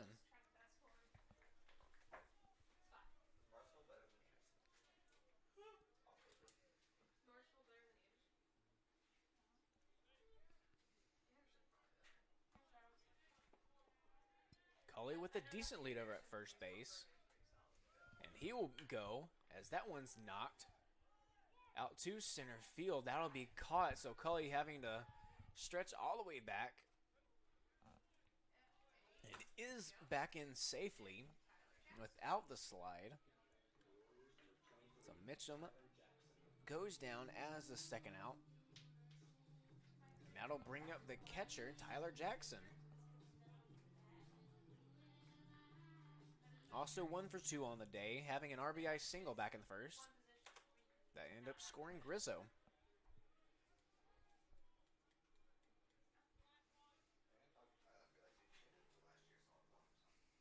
Ooh. That one, hello. Just a little inside.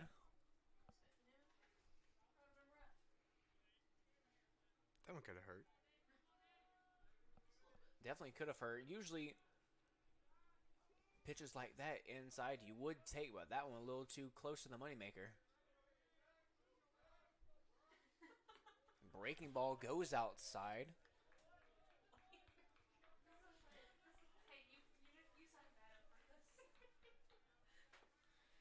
Yeah, but now got him thinking a little bit. The first one was well inside, second one outside. Now, where is he going to go with this one? That's Over to the first base. and into the bullpen. Absolutely, and Jason Cully will stretch it to third.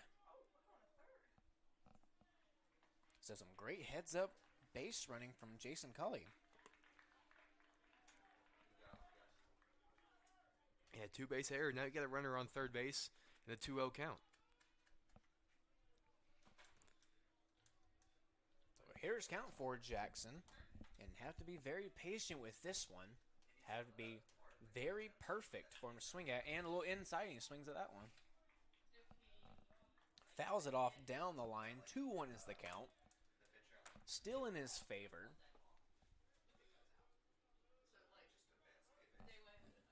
Knowing Christie has that breaking ball, you might see him go back to it here, trying to get him chase someone outside. A little breaking ball inside. Now we're even at 2. And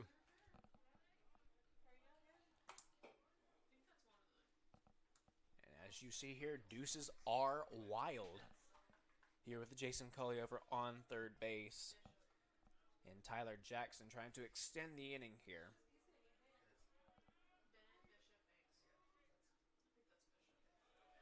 Well, that one in the dirt, full count.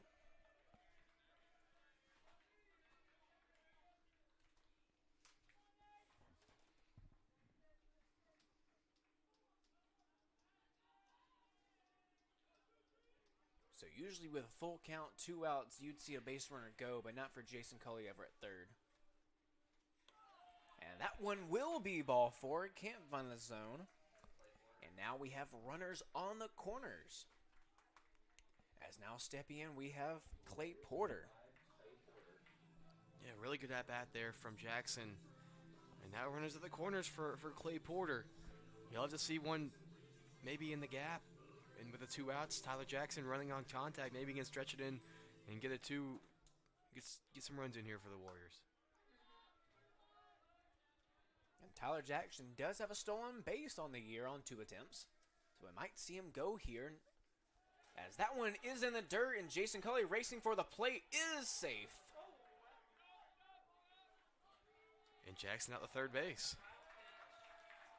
So that will go down as a wild pitch. Jackson will make it over to third, and Jason Cully will score. Overall, great heads-up base running by all the Warriors, getting home and getting out to third. And now for Clay, the first part of the hard work was done, and now they'd love for a hit in here to get that second run in. And now it's just repeat the process, really. I mean, It will take another wild pitch. We'll absolutely take another wild pitch in the dirt. We almost do get one, but a great stop Almost. from Holcomb. Almost. Porter in the hitter's count at 2-0.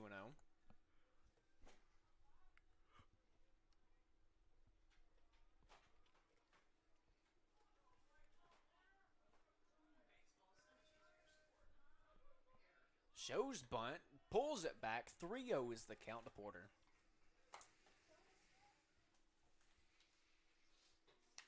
Porter does have a hit already on the day in his last at bat, just the single though, but did end up scoring off of that one. But 3-0 to him, having to watch that one with the red light, so that will be strike one. 3-1 count here. See if he's going to be patient or if he finds one in the zone that he likes and tries to take a hack at it. And is patient. A ball gets by him. Another run will score. And Clay Porter getting down the line, which is very smart for him, but will stay at first base on that one. More heads-up base running there from Jackson. He saw that one get through right away and made a play for the plate. Second run in this inning now for the Warriors. 7-4. It's within 3.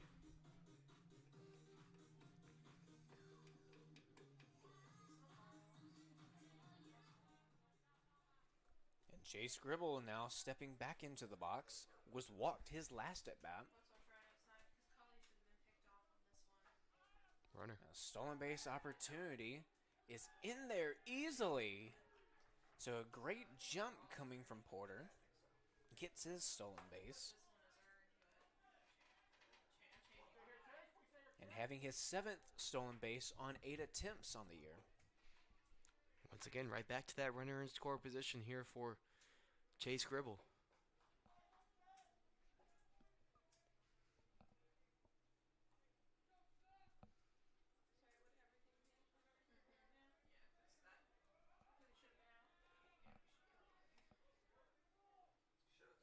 Breaking ball to him. Can't find the zone. Count goes to 2-1.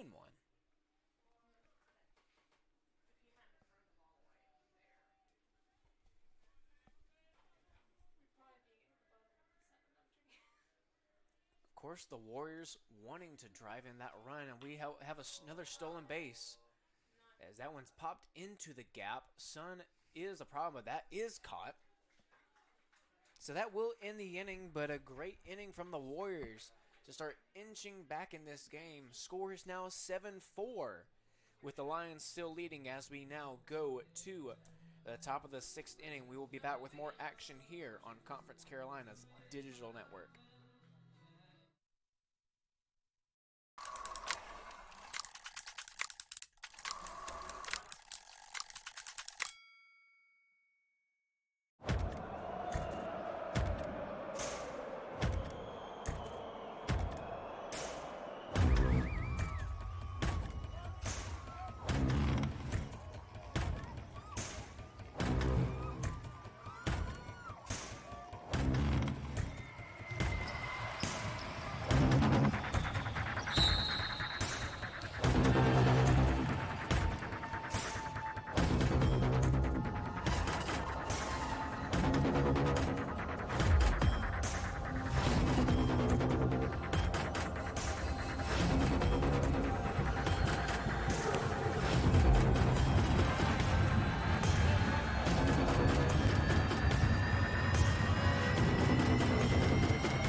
Getting back here to top of the 6th action here at Dr. C. Keith Connor Field.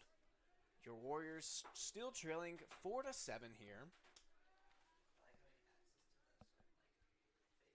But Garrick Schreiber still on the mound, trying to continue his dominance. As the first inning that he had coming for the Warriors went 3 up, 3 down on 10 pitches. As that one's grounded over to Clay Porter at short. And a wild throw from him couldn't get out of his glove. So that will go down as an error. He threw it high there. I would have to give an error on that E6. E6. If that's fielded cleanly. It didn't feel that one cleanly like you said, and then the throw was wide as well. So a leadoff base runner now for Mars Hill.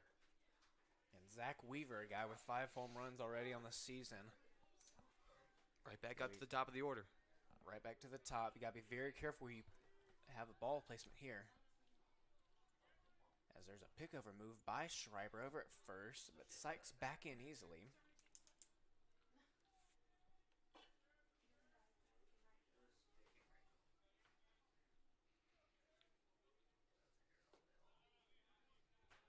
That one not able to find the zone. First pitch to Weaver.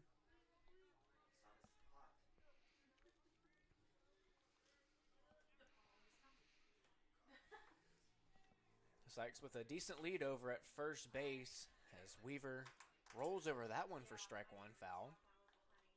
Go to if you're in downtown Central, you know that little no, that's a kid's store.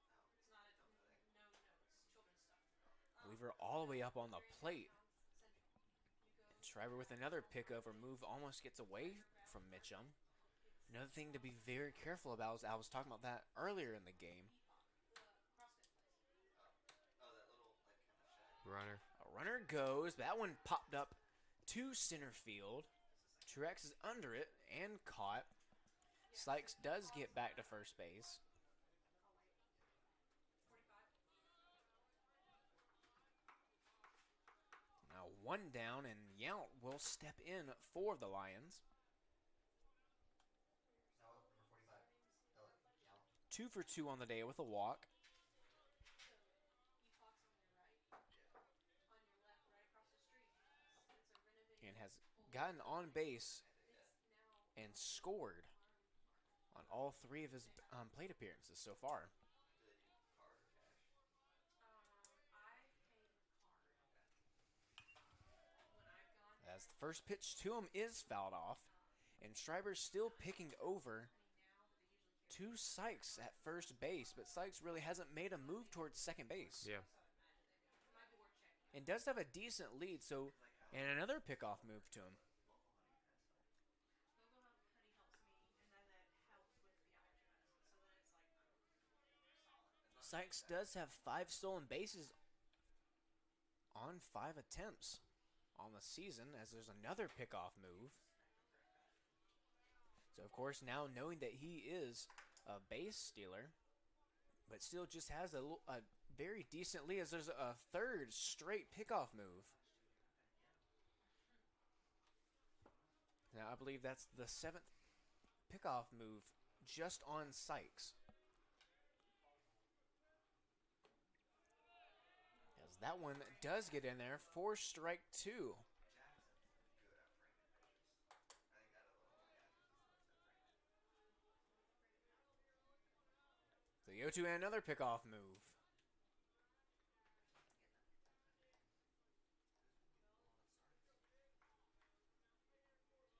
Still an 0-2 count, though. Still in a good spot with the batter. And he does go this time. Jackson to get him. Oh. Field umpire wanting to punch him out on that one. And Coach Robinson coming out to try to appeal that call. That's an L all day long. You can't replay? No. Wow. I've never done And certainly thought that one looked good from out here. Definitely a great throw from Yeah, Jackson. terrific throw from Jackson. He was up so quickly. A great pop time from him and just threw it on a frozen rope.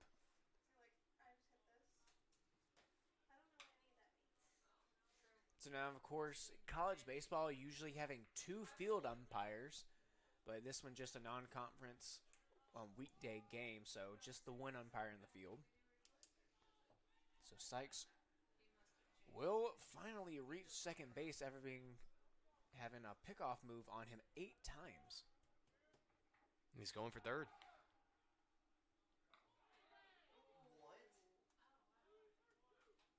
Has put a radar gun on Tyler Jackson on that And yeah, throw. he's chucking him down there.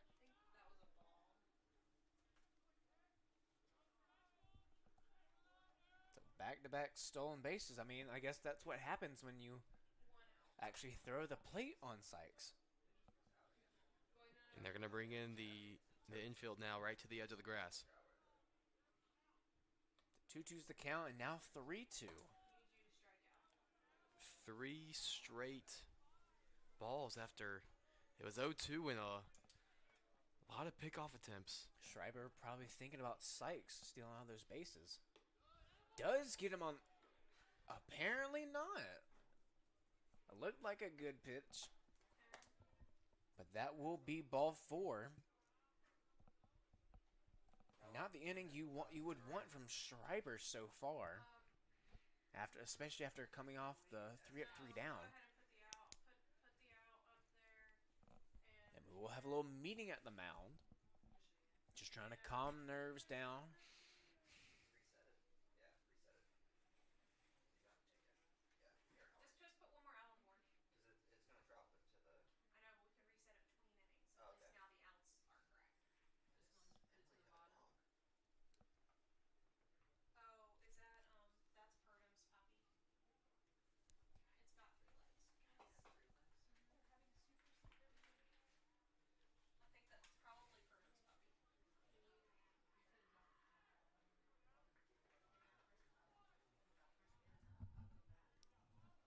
So meeting adjourned. Schreiber's still out on the mound for the Warriors. Figure it out after. As Sykes is at third and Yount is on first. Or no, it is in the bottom. So maybe, I don't know. Just leave it as is, and then we'll figure it out. And Alex Noran stepping back into the plate for his 4th appearance. Does have 2 hits. It's 2 for 2 so far. Has 3 RBIs already in this game. And Schreiber goes to pick off Yount over at first. Is no good. Right? No, because What inning does it say on there? We're still in the 6th inning, but Six. so it's correct right now. So Yeah, as as long long as as you you put a guys- guess score, it should stay in It the should be 6th fine. inning. A breaking ball, no good. Not really seeing what was wrong with that pitch. Maybe a little high. Should is the key phrase there, but because it says inning on her board. But a 2-0 count now to Noran. It should should be stay fine. in that line.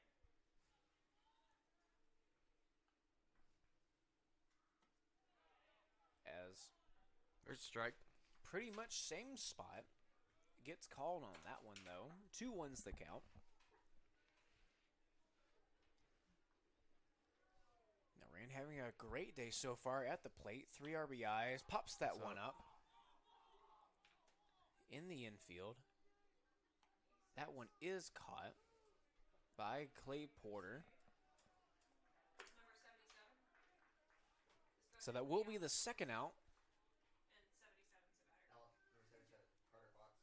Carter Potts will be stepping back in. Over 3 on the day. Does have an RBI on the sac fly. That RBI is 14th on the season, trying to make it 15 if he can put one in play.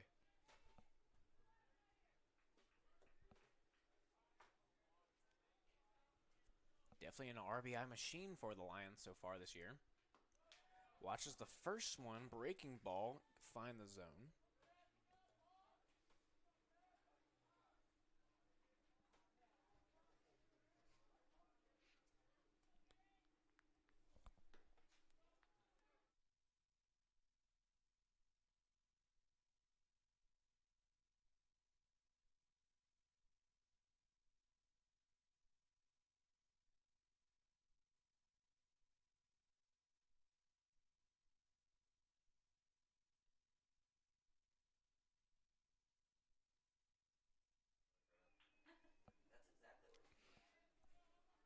Right now a 3-0 count, 2 pots. 2-1 actually. 2-2 now.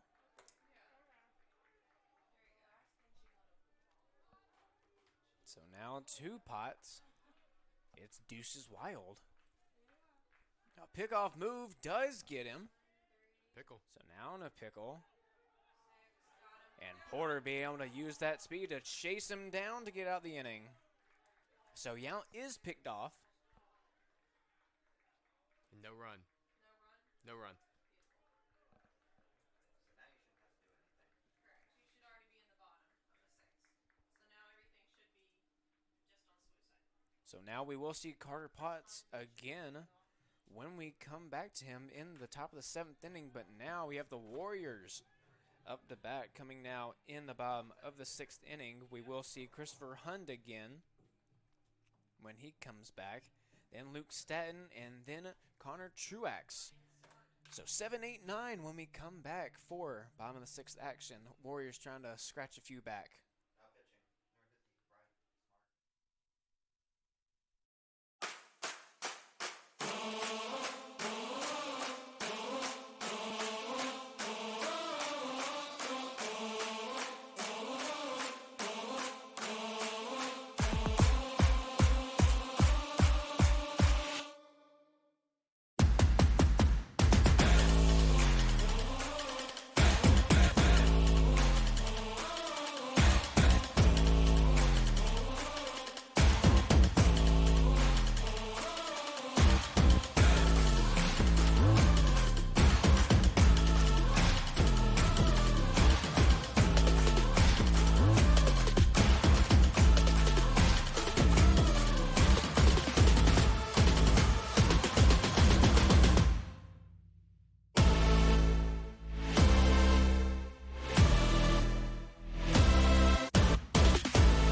50, Brian Smart.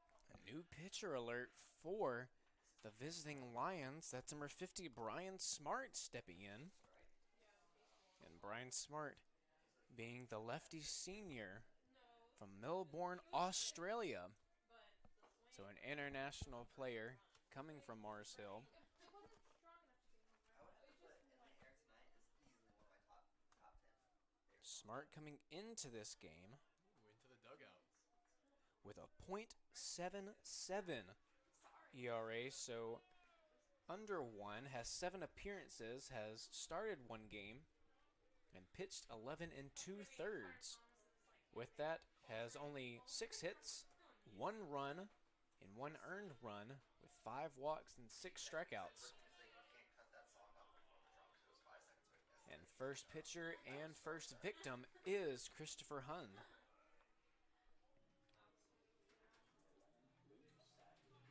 So he'll be the first out with a strikeout there, and Luke Staton now steps in. So Brian Smart, of course, looking like the ace for the Lions. So he'll come in, try to shut it down. And a little check swing from Staton in there for strike 1.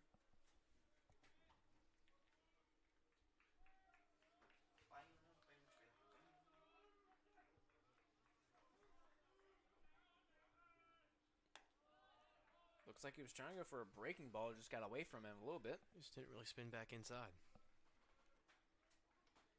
And still, even with their ace on the mound, you see some Lions warming up in the bullpen.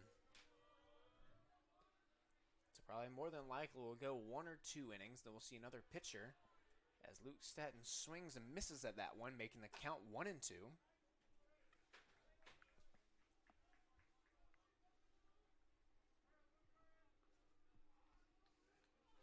But this being the 5th Mars Hill pitcher to come in this game.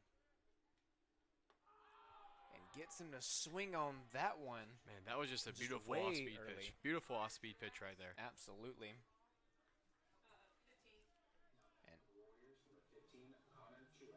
Connor Truex now stepping in, trying to prevent the 3-up, 3-down inning. But back-to-back strikeouts for Smart. Truex over 2 on the day, grounded out in both of his at-bats, one to the first baseman and second one to the second baseman. But first one shows bunt here with 2 outs. But that one just rolling foul for strike 1.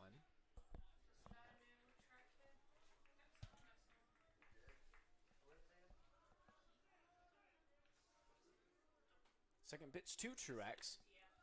Inside corner, catches it. 0-2 is the count.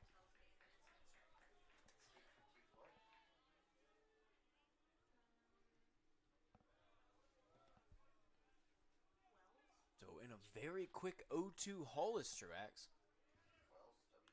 And another breaking ball can't get away from him. It's now 1-2.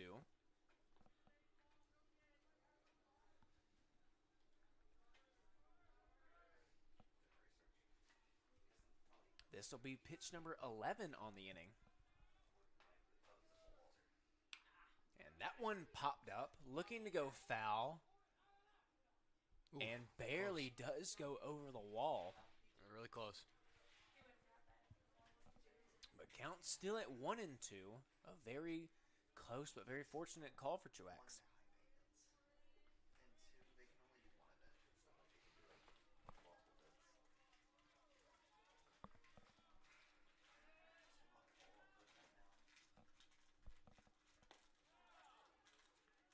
Ask if he went. Says he did not go. Of course, that a great pitch almost gets him to go, but some great discipline coming from Truex. 2-2's the count. Deuce is wild here.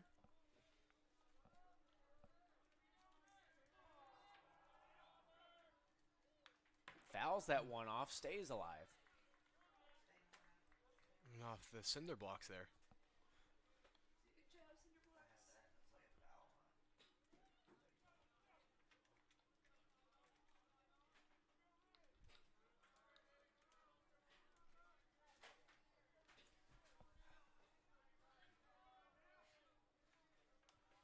So 2-2. Freezes him on that one, but that one called high for ball 3. So Truex will see a full count here with 2 outs. Has fouled off the last 2 strikes that he saw. Full count, Smart delivers. Inside bounces it for ball 4, so we will not see the 3-up, 3-down inning. And that brings up leadoff hitter. That's Jason Cully, who will extend here in the bottom of the 6th inning. So lefty on lefty action here.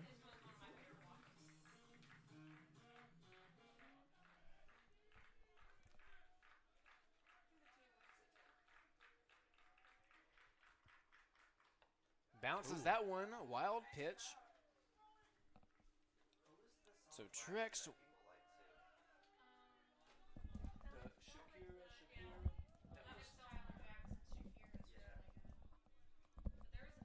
So wild pitch moves Truex to second base.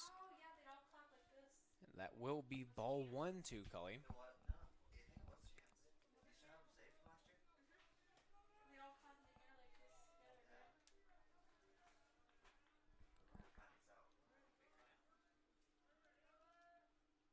Shows bunt, pulls it back, but that will be strike one. Do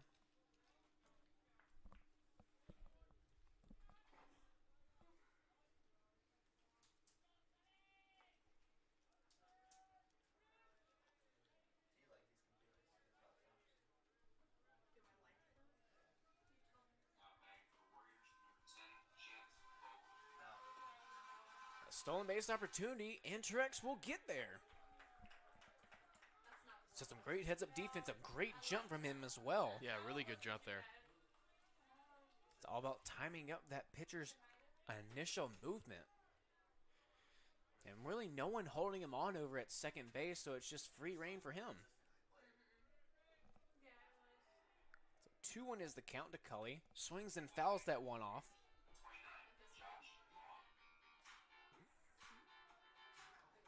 It wasn't that one, but that one was a good one. TJ Highsmith. That's who it was. I think it's TJ Highsmith. Yeah. Okay, pause.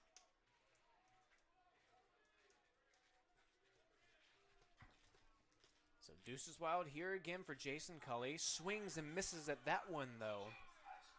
So that one will end the inning. 3 strikeouts in that inning for Brian Smart. So that ends the inning. Truex making it all the way to third on the wild pitch and stolen base. But the score stays where it's at 7-4. As now we go to the top of the 7th inning, to where we will have Ty Gilbert. We actually have Carter Potts leading off, then Gilbert, and then Jaden James being the 1, 2, 3 guys here when we come back for 7th inning action.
Top of the 7th action for the Warriors, bringing us a new pitcher, number 25, Gage Shaver, coming in here. And on the year, posting a 6.75 ERA, 0 for 2, has 6 appearances, 1 start, has gone 17 in a third innings, second on the team. Has had 17 hits off of him, 25 runs, and 13 earned runs with 15 walks and 10 strikeouts. Has had 7 doubles hit off of him and 1 home run. As the first batter he's facing is Carter Potts, who right now is in the 2-1 count after the foul ball right there.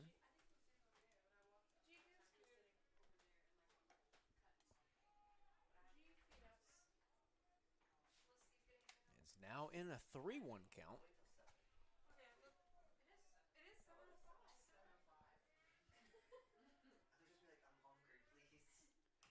Fouls that one off, moving it to full count now. Yeah, as the sun starts to set down here, some of the shadows maybe messing with some of these hitters. You see, you might be able to, you can't see it as well in your picture as we can from the press box, but the shadows start right where the mound is, and you're in the sun when you're in the batter's box, either right or left-handed batter's box. So that ball kind of jumps on you quicker, but good hit. But not really affecting Potts at all as he hits one up the middle for the leadoff single in the inning. Just good contact there from Potts, sent it right back up the middle like you said, and down for the first hit of the inning. Tate Gilbert now stepping in, looking for his first hit on the game. Still in the DH spot.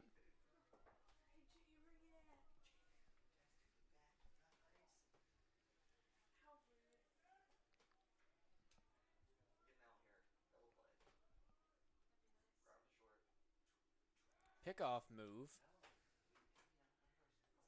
Had a very big tell at that one. As Shaver dropped down to the sidearm slot and chucked that one over to first.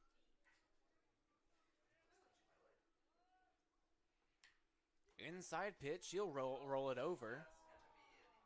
And as you were just saying, that sun really messing with Hund over there. His third base already being death corner. Yeah, made a very sunny death corner. He goes right to the sunglasses. Had his sunglasses up on top of his hat, and immediately puts them over his eyes now. I think that might have been part of the issue there for sure. But that will go down as an error either way. Yeah. Sun does not let you get away with an error in the scoreboard. Absolutely not. It would be kind of cool, though, if you could write or have a special designation on the scoreboard and in your book for just put an S down. It was the sun. We'd probably never have errors anymore. Everyone always blaming on the sun. I mean, even now, you can see him when he squats down just blocking the sun. I mean, he's looking like the only position player on the field right now. He is. He is the only difficulty one with the that's in the sun.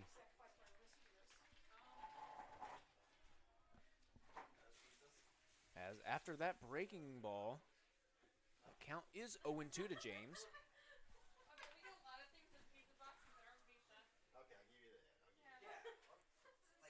Yeah, but look at the scoreboard. There's 6 errors, and there's a hit by pitch. Now the base is loaded, but 6 errors for the Warriors, and this is the 7th inning. That's never really a good sign for your defense when you have just about an error an inning. Absolutely not. Something you can't really have.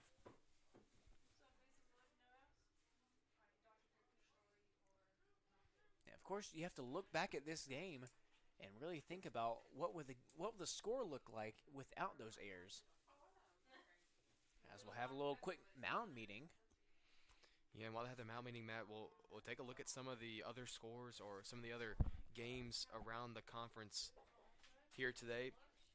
Emmanuel, the team that the Warriors have their next series against, they will be in Franklin Springs this weekend. Emmanuel is taking on Augusta. Tusculum taking on King. St. Michael's is playing Mount Olive. St. Michael's is who Mars Hill has their next series against. Catawba's against Belmont Abbey. Francis Marion's against Lander, and Wingate is against UNC Pembroke. Any of those matchups stand out to you? Well, I am a little bit biased on the Emmanuel Augusta University because being a little hometown boy from North Augusta. Yeah. Very local school. But it's going to be a great matchup. Augusta University looking very good this year. And Emmanuel also another team who can have a hot start with their offense. But just the Augusta pitching staff has looked good all around, especially in that bullpen. So now bases loaded, Matt. Big spot here, lefty on lefty. And Trey Putnam stepping in. Fouls the first one off that he sees. That one's back our way. Just a bit too high, though. And bases loaded only with just the one hit. And Trey Putnam is 0 for 3 on the day.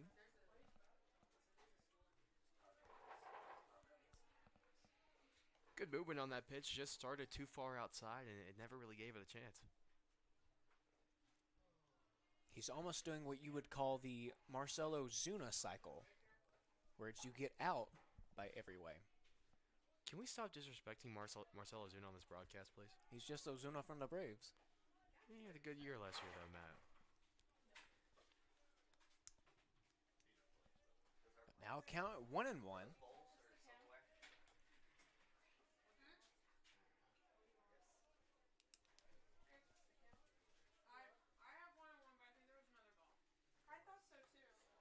Pitch missing high and out. That'll be ball 2. Count at or ball 3 actually. Yep, 3-1. Normally I get distracted, but I thought it was on.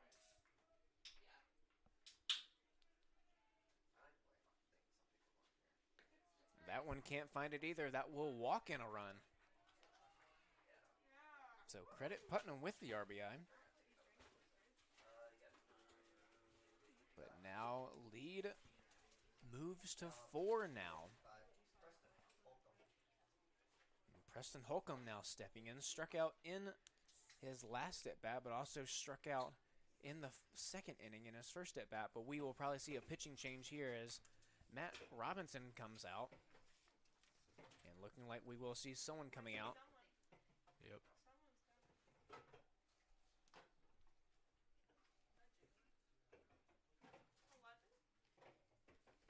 Possibly looking like Ashton Folk coming out.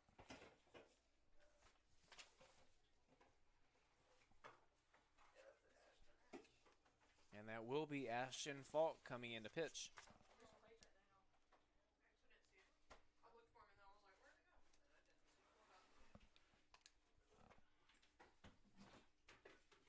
So also being the Warriors' 5th pitcher to coming into this game.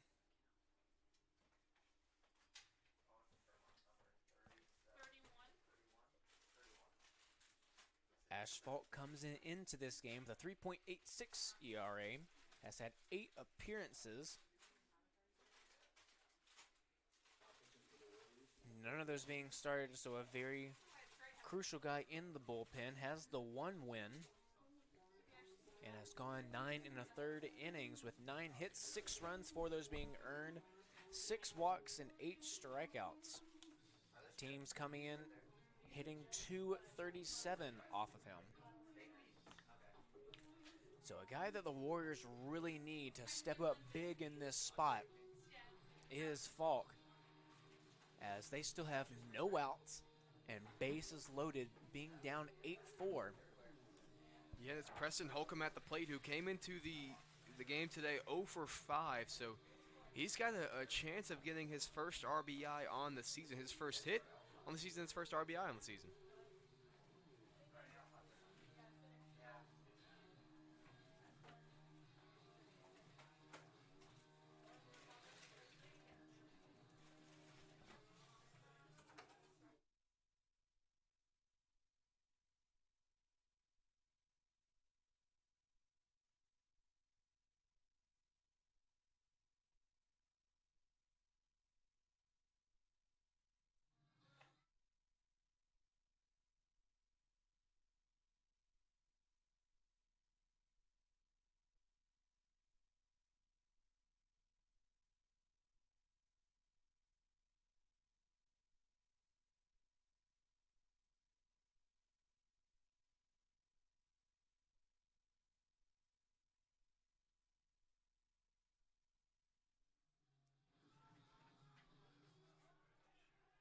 Now Preston Holcomb stepping into the box, struck out his last at bat. But Ashton Falk, the new face for the Warriors, if you're just now joining us, Warriors still trailing 8-4 here in the top of the 7th inning.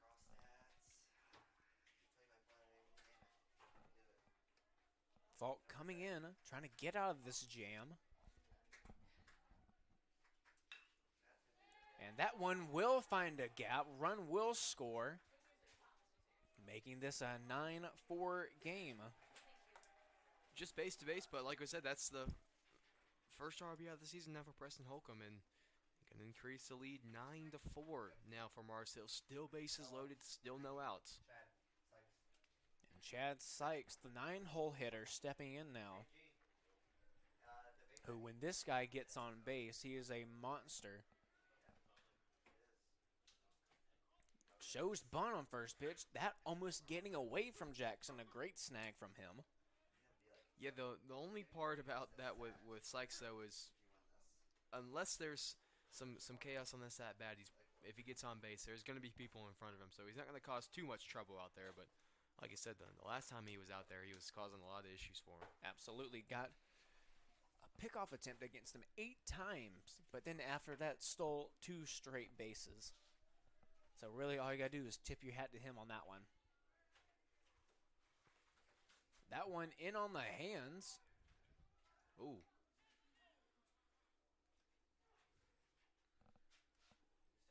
Jaden James having to be called back after that one. A little bit of confusion out there on the base pass for Mars Hill, but they get back to all their original spots safely. And Trey Putnam having to step on the brakes very hard on that one. As right now the count is at 3-0 to Sykes. And that one can't find the zone either.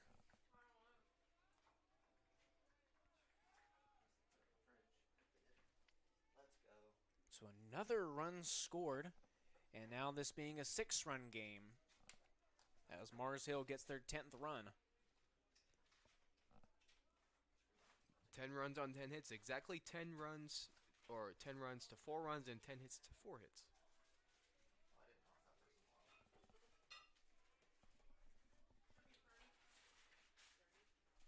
It's now back up to the top of the lineup is Zach Weaver. First pitch to him is going to be ball 1. Still bases loaded, no outs.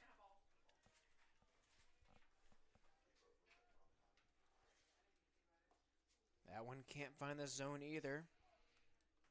That'll be 5 straight. 6 straight, actually.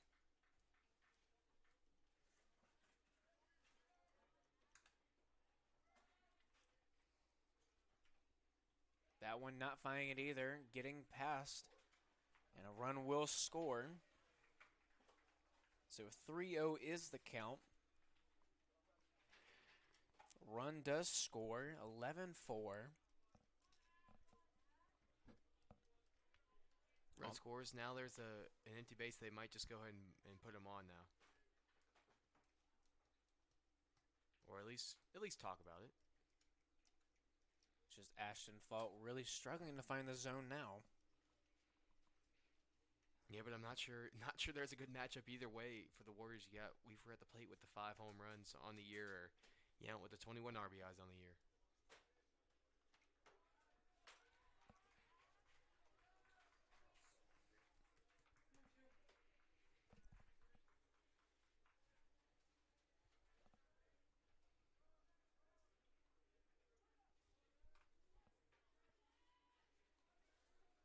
So 3-0 is the count. And that will be ball 4. 8 straight balls from Falk.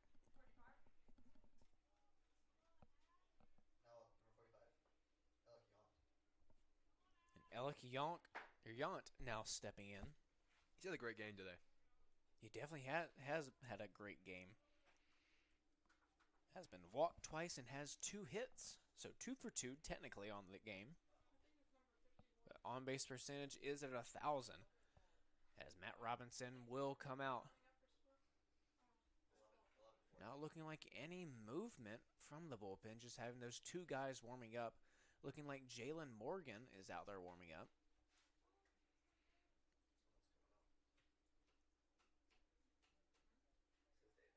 And it will be another pitcher coming out. Looking like maybe Adrian Abad coming out. And that will be Adrian Abad coming out to relief Ashton Falk. Did not get the out.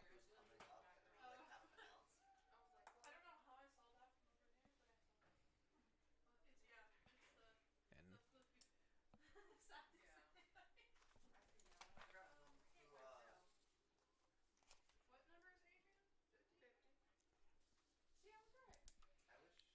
This will be his 7th appearance, 7.1 innings pitched so far, 2.45 ERA, allowed 11 hits, 9 runs, 2 of them being earned. So That's a big time split. He's got 9 runs allowed, but only 2 of them are earned. 5 walks, 5 strikeouts, and giving up each a double, triple, and homer, coming in a really high leverage spot in terms of the runners on base. Not necessarily the score. 11-4 Marseille's leading now, but you got the bases loaded, no out, so tough spot for Adrian to come in now. Definitely the same spot that Falk came in, but just couldn't really find the zone on the last few batters, throwing the 8 straight balls. Yep. And now Adrian Abad will have to come in and hopefully get the Warriors out of this no-out, bases-loaded jam.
Now Adrian Abad stepping in, trying to get out of the jam. Still no outs here, bases loaded. Batter coming at the plate is Alec Yount. And first pitch gets way away, and a run will score. 12-4. 12-4.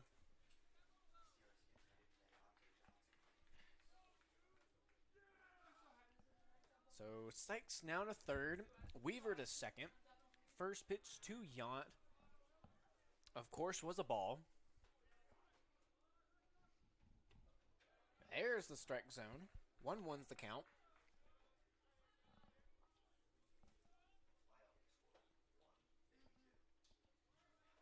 Abad trying to dial in right here. Ooh, a little swing bunt there. And so there will be the first out. Not sure he meant to there, Didn't look like it. but he still gets credit for the RBI though. That's the game of baseball for you right there.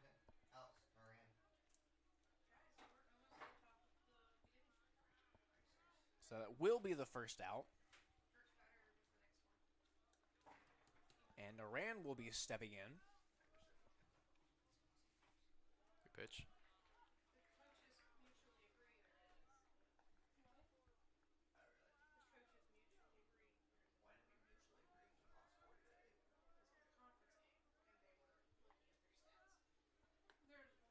Breaking ball can't find the zone.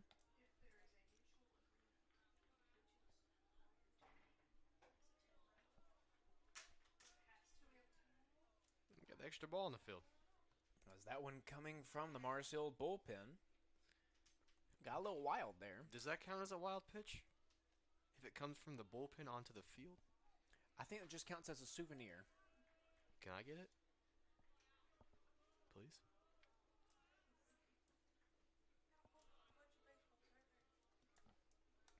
From any kind of athlete, any kind of sport, what souvenir would you want one athlete to sign? An NBA basketball signed by RJ Davis. I felt like that was coming. That's extreme recency bias probably. But for me, if you're asking me the question right now, so I gotta say signed RJ Davis basketball. And of course, RJ Davis leading that UNC team to one of the best teams right now in college basketball. RJ Davis also getting the ACC Player of the Year.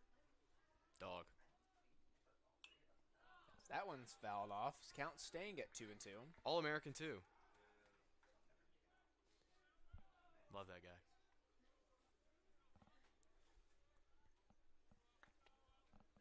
Speaking of basketball, Matt, the Conference Carolinas championship was this weekend.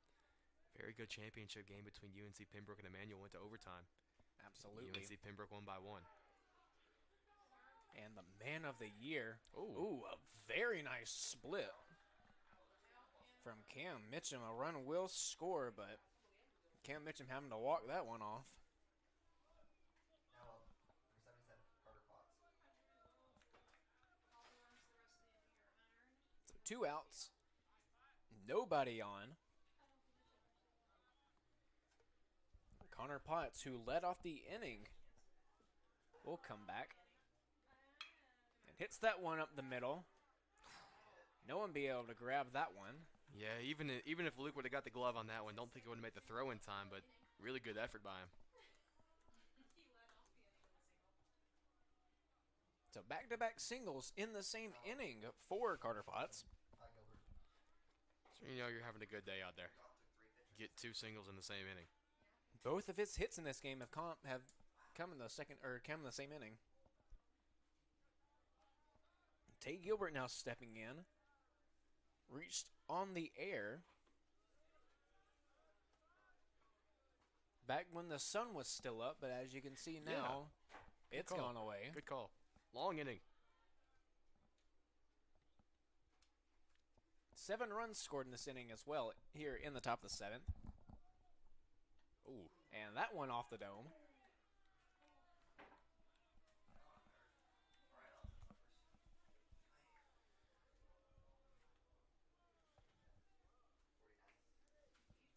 That one hurt slightly.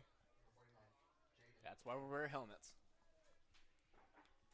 Always hurts worse when you're losing, though. So maybe you're up by 14-4. It's still going to sting a little bit, but not nearly as much as if it was the other way around. Jaden James stepping in was hit by a pitch, actually. So 2 hit batters in this inning so far, as the first pitch to James is ball 1.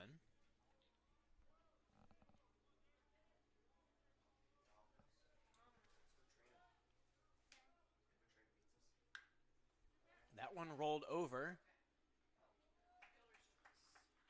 and grabbed by Hunt for the 3rd out. So we do reach the end here of the top of the 7th inning of Big One for Mars Hill, scoring 7 runs.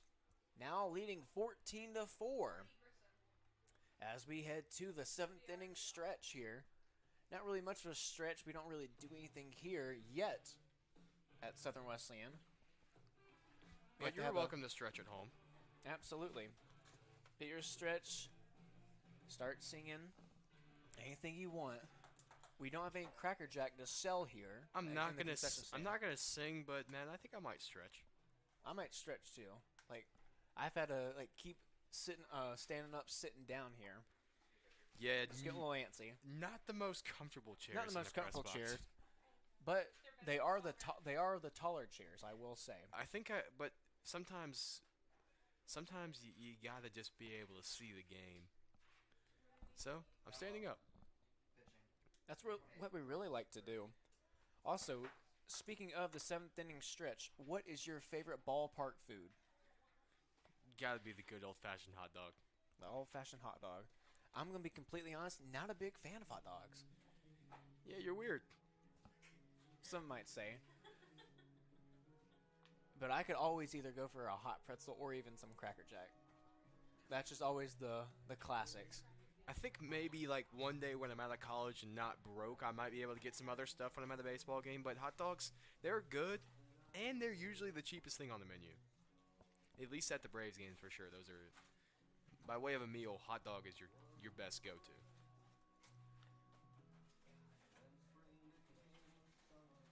And you have teams like the Texas Rangers who have some outrageous food items like the Boomstick Burger.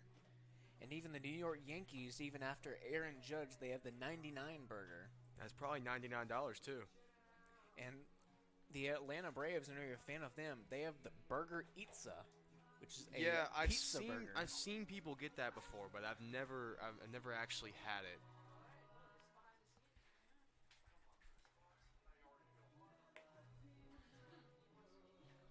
And like the Cleveland Guardians, they have a pork and waffle.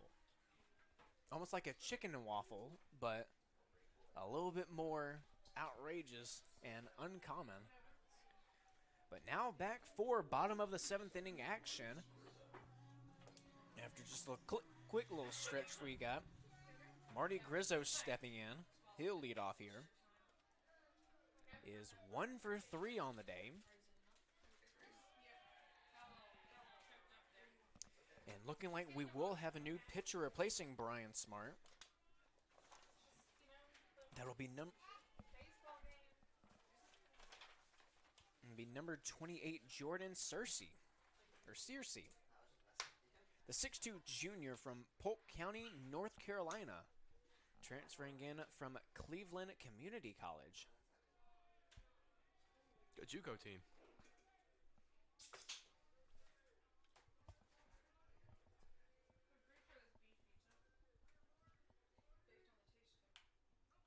That one popped up right to the third baseman, and that'll be caught.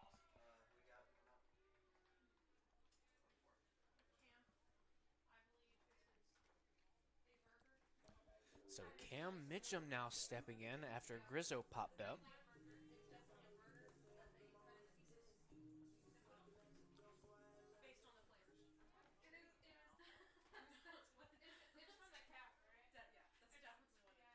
Jordan Searcy having a 10.8 ERA through 3 appearances. 1 game started, 0-1. Has pitched 3 1/3 innings, so probably only see him go 1. 8 hits, 4 runs, 4 earned, no walks, 3 strikeouts.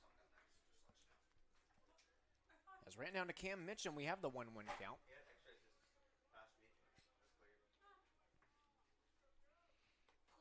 As that one gets away from just a little bit. 2-1's the count.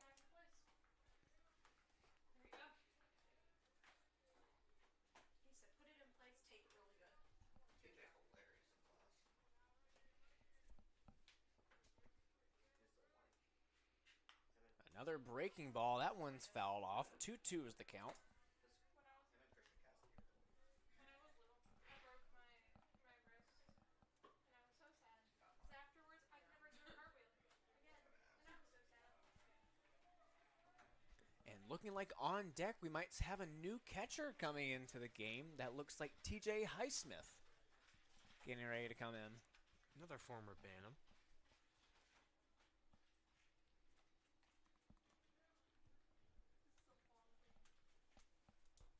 I believe it's 7 guys that have transferred from USC Union. 2 last year, 5 this year. And ball 4-2, Cam Mitchum. He'll reach. And that will bring out number 4, TJ Highsmith.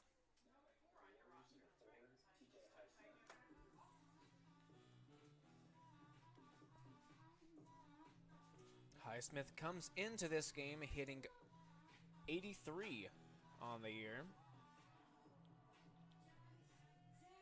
Has played in only 5 games, started in 3 of those, has a 12 at-bats.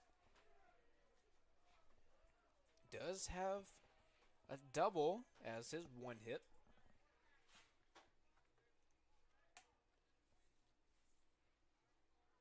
Has been walked once and has a few strikeouts on the year.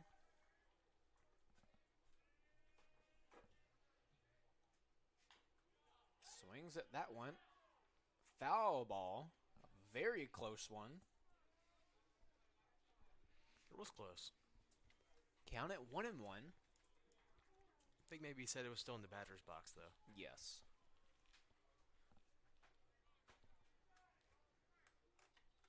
Would have been an easy play, though, for Holcomb behind the plate. Just pick it up and tag right away. Definitely. Highsmith not leaving the box on that one. Well Hits hit. that one down the line for his 2nd hit. Get on your bike there, And Cam. Cam Mitchum thought about going to third, just had a big turn, but a good decision on getting back. So Highsmith's second hit on the year, and it's a great one down the line. And we'll see Clay Porter again. He'll stay in the game.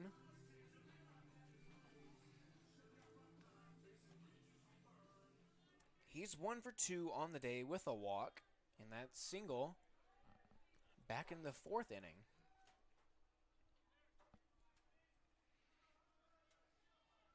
Still just the 1 out. Highsmith with a good lead. That one getting away. Mitchum to third. Highsmith to second. There we go. A little bit of life. A little bit of life here. Need a lot more of it to come back from this deficit.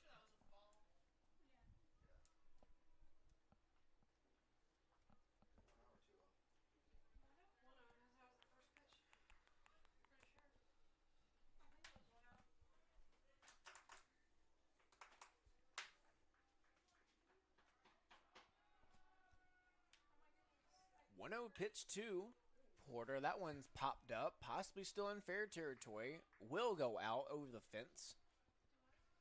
So 1-1 is the count.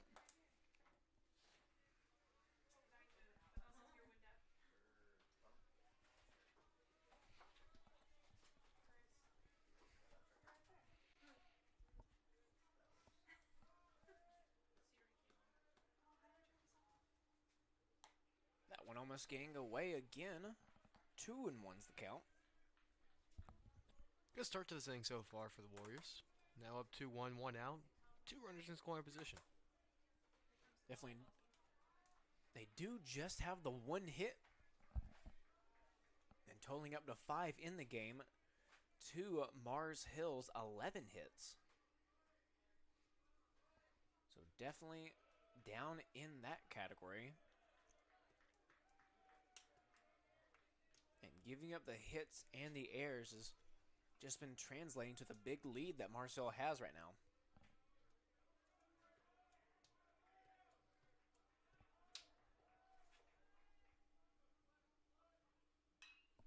That one fouled off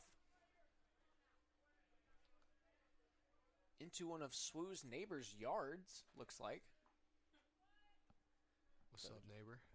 Just a little souvenir. Welcome to SWU. Shout out to all our neighbors.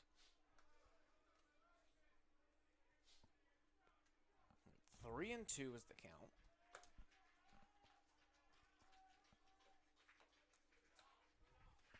Staying alive. Staying alive, definitely. Almost jumping out of the way and then reaching for it and fouls it off.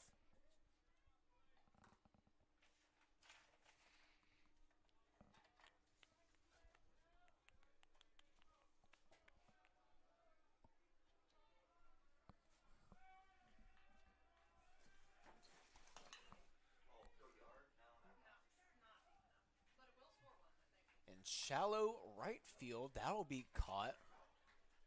And Cam Mitchum will stay over at third base where he's at.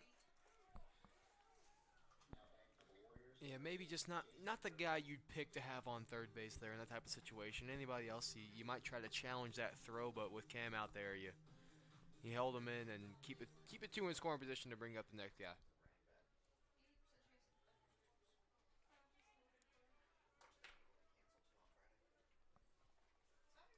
Now Chase Gribble stepping into the plate.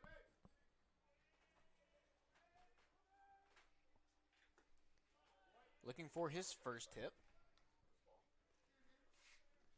Got walked back in the 4th inning. Has made it only as far as 3rd.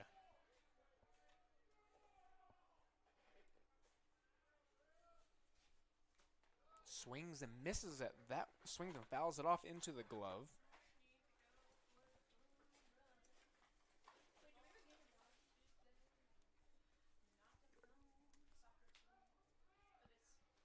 So 1-1 is the count to Gribble.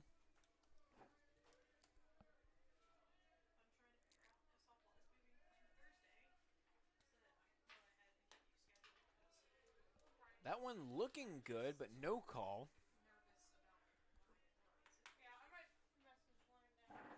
Inside, maybe a slightly better frame job. He probably could have got the strike there, but Most definitely looking popped like outside.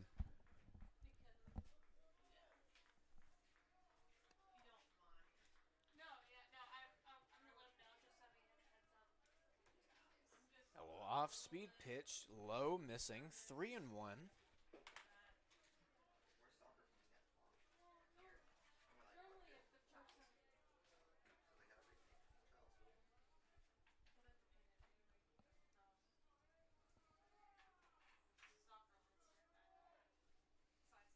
Ooh, and that one actually That a hit foul the bat. ball. Yeah, that hit the bat. When you go down, the bat's gotta go down too. Yeah, wow. Unlucky. And looking like replacing Hund is Josh Long. He'll be on deck right now. But with a 3-2 count with 2 outs. We'll, of course, see him when we go to the 8th inning in the field, but also at the plate.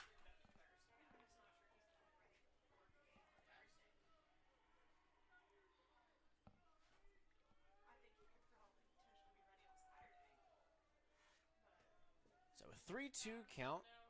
He'll deliver. Ooh. Punches him out. Gets him looking.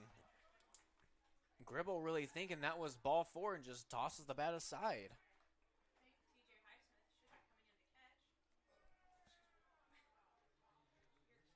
So that will end the 7th inning. We go to the 8th inning. Just 2 more to play here. As Mars Hill still up big by 10 runs. 14-4 is the score. And we will see if the Warriors can keep it where it's at when we come back.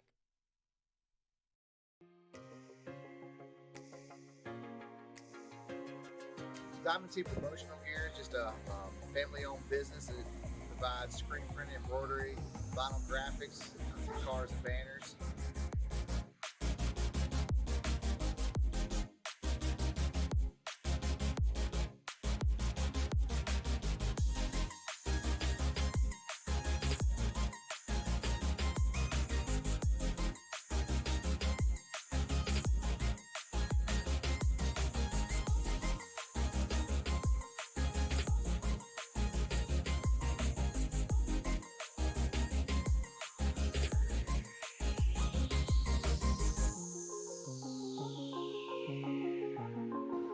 We've been in business now for over 32 years.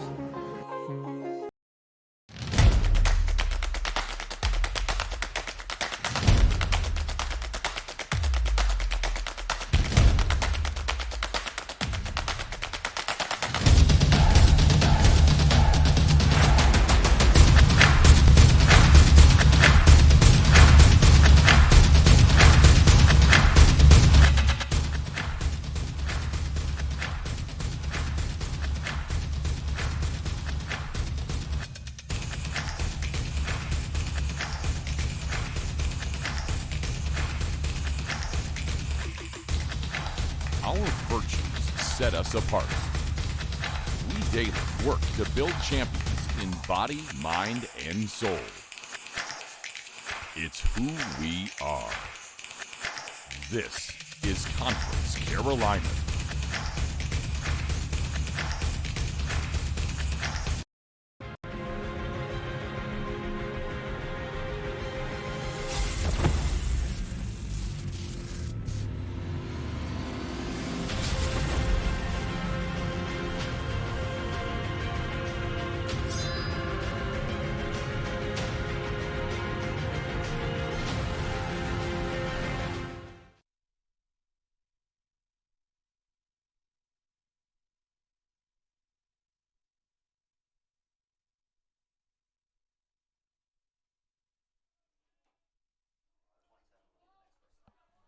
So now here in the top of the 8th inning, a new pitcher for the Warriors. That's going to be number 47. That's Jacob Webb coming into the game. That's going to be the 7th pitcher that the Warriors have brought out to pitch. Welcome, Webb.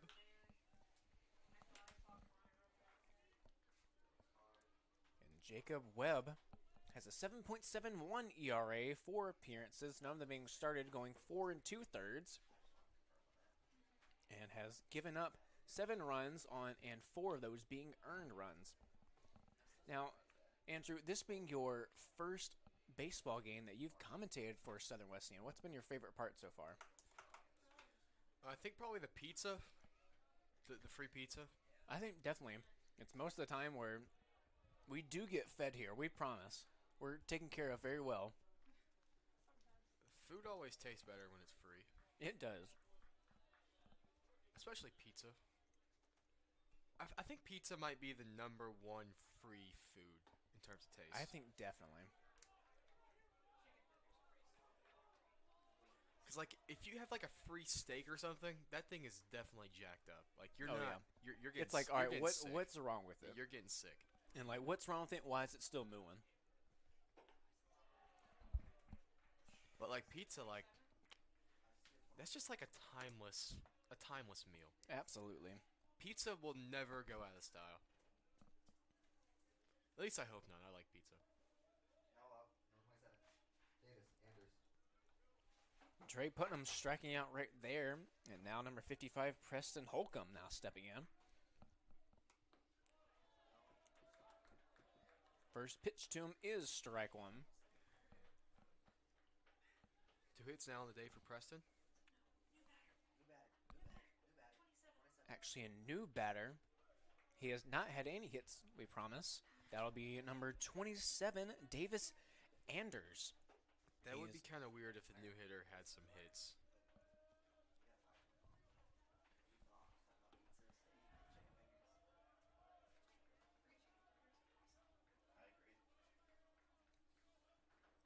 And he'll be coming in as the replacement catcher for Holcomb. Good day for Holcomb, then. Solid behind the plate as well. I like Bojangles shake tenders better, but I like Bojangles breakfast, banging. Their chicken biscuits, like, good. very good. Regular chicken sandwiches, tenders, but Coach, I asked Coach Trey, I was like, what's for dinner on Thursday? He's like, you get to choose. I was like, let's go. She was like, So right now the 3-2 count to Anders. Anders, a freshman, getting some starts here, and is walked on that one. same as before. And Chad Sykes will remain in the game. hello. Number 19, Chad Sykes. Is 1 for 3 on the day with a walk, but has 3 stolen bases already on today.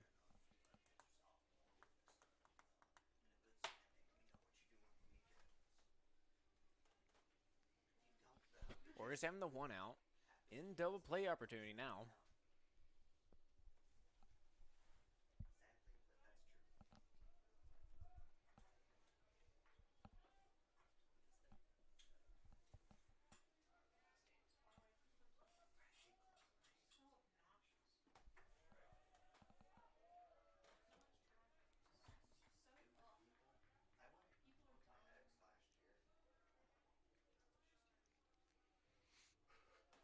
Sadly, but that's true. I went with my ex last year. Tell us how you really Better.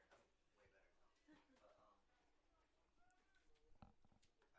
But I went and walked around while like Good pitch there. my college game day. It was terrible. To Chad Sykes now in the 0-2 hole already. It'll be a great out to get here to prevent some costly base runners. He'll deliver. Great looking pitch, just missing a little high. Great from today. Did you like it? Did you ever go to a game? clearly she left. You did? I used to go to the games all the time. Which game did you go to? Every football game and basketball games. Just a bit outside. My A little shout out to Good one. a great movie, Major League. Do you mind? Another ball on the field, or as Andrew would call it, another wild pitch. Wild pitch. Number 2. But I also know you like to walk. Mars Hill bullpen having more wild pitches than their actual pitchers on the field. Since you came. 2-2 count now. Breaking ball inside, can't find the zone. So now going from an 0-2 to now a 3-2. So sad they didn't agree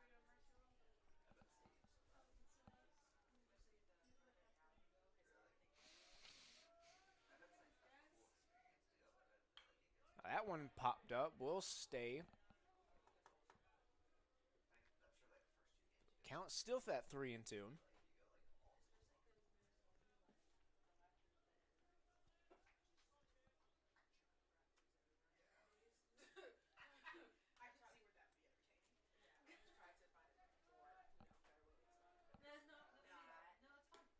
That will be ball 4, and now back-to-back walks for Webb. And now a new hitter coming in to replace Weaver.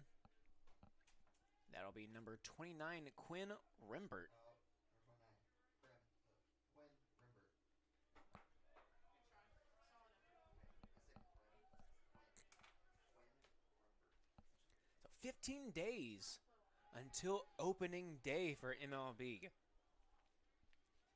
Now, I know you're a Braves fan, so who's your pick for the American League MVP this year? I'm not gonna lie, Matt. I am so not locked into baseball right now. It's March, so I'm watching college basketball all day, every day.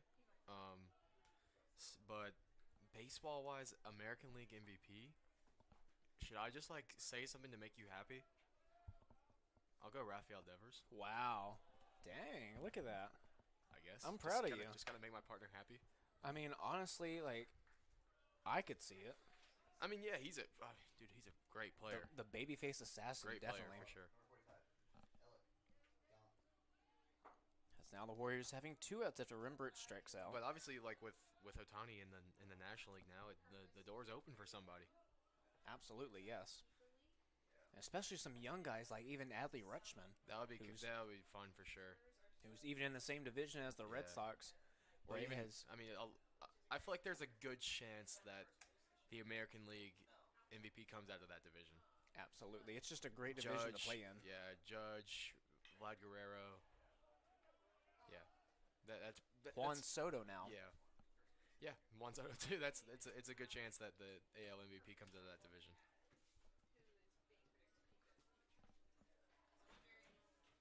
So now 1-1 to out.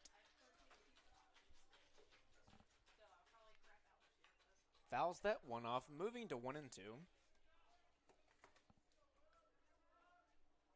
Now, of course, we're in March, talking about March badness. Who's your Don't even ask. Don't even ask. 11 years now at this group of us. They almost all are former For those who don't understand, the question he was going to ask me was, who do I think is going to win the tournament? I don't think that this team is going to win the tournament. I have a very good internal feeling that North Carolina Tar Heels will win the 2024 NCAA tournament. So I knew you were going to say that. But so then why'd you even think of asking the question? My question was actually going to be, who do you think will play the Tar Heels if they make it to the championship? Well, I mean, that obviously depends on the bracket. As of right now, everyone kind of thinks we're going to be in the East region, which would be like all the people who predict the brackets and stuff kind of have UConn as the 1 seed in our region, us the 2 seed, Kentucky the 3 seed, the 4 seed being Kansas. I feel like Tennessee is about as sneaky of a 1 seed as you can have. I really like Tennessee, and I mean we already played them once this year, so that would be a fun little rematch. Don't connect a dog, by the way. So sure, I'll go Tennessee, North Carolina, and North Carolina winning by 35. Wow. But really, even being unbiased, like we're playing really good basketball right now, and we certainly, if we keep playing like how we've been playing, and the defense is really the key for us. It's just holding teams to 65 to 70, and if we do that, we're gonna win a lot of games for sure. Absolutely. I painfully have to agree, though. AC tournament started today. We play Thursday. Both of us play Thursday. We play at 12, so bleep this out, but I'll probably be skipping class to watch.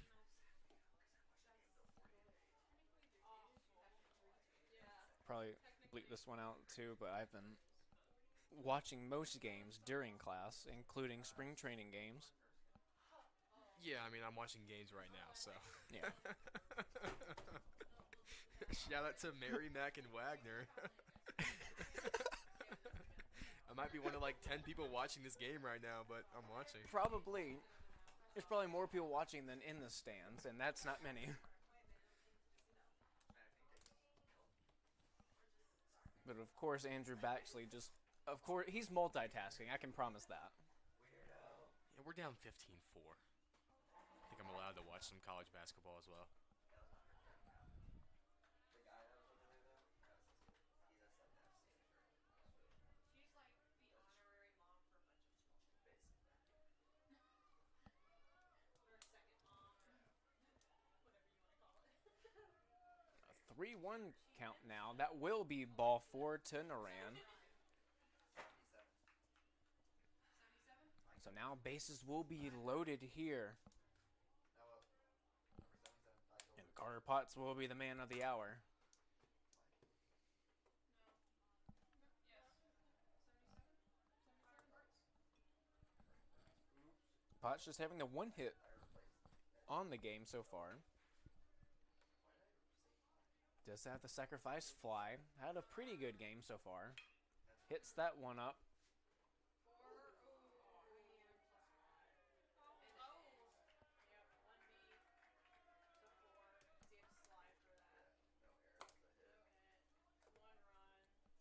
Luke Staton trying to... That's not Luke Staton. That's Colin Windorf. Colin Windorf actually replacing Luke Staton at second base. Tried to make a good play on it. Almost did. But the run will score. Not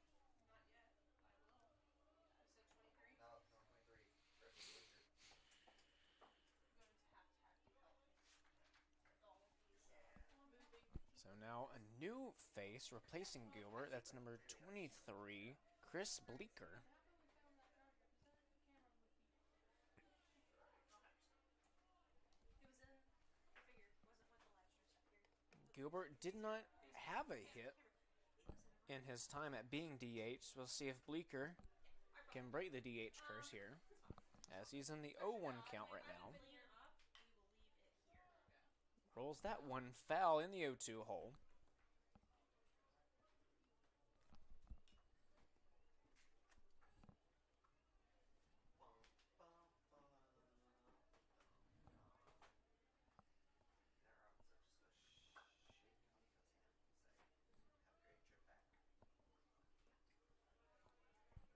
Good block there. A very good block. Coming from TJ Highsmith, the new guy behind the plate. Count is 1-2 though.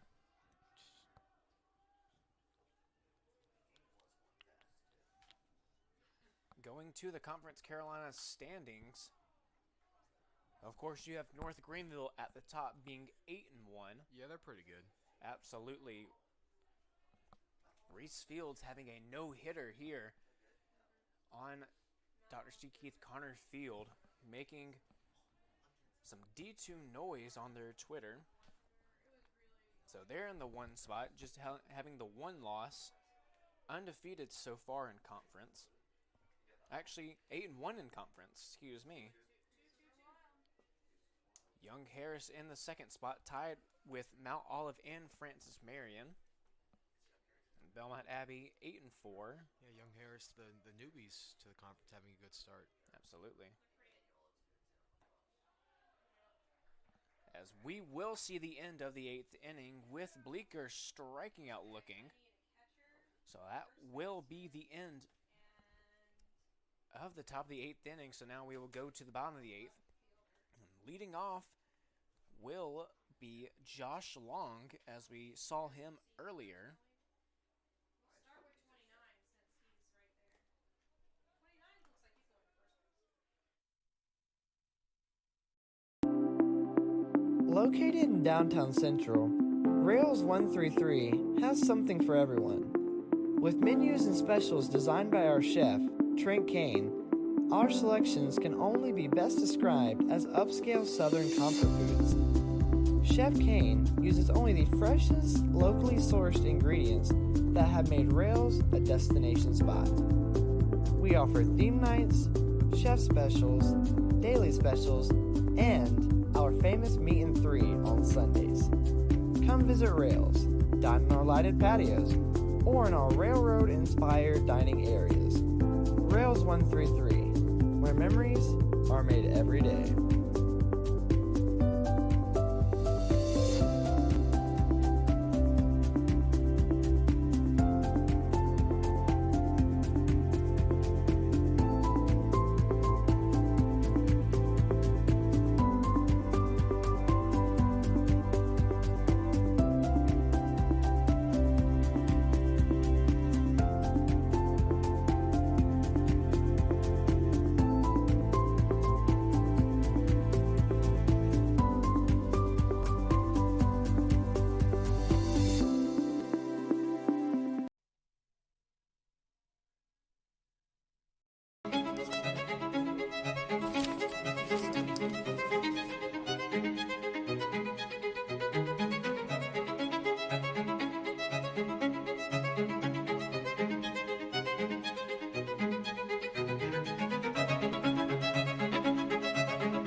So now a new face here for the Lions.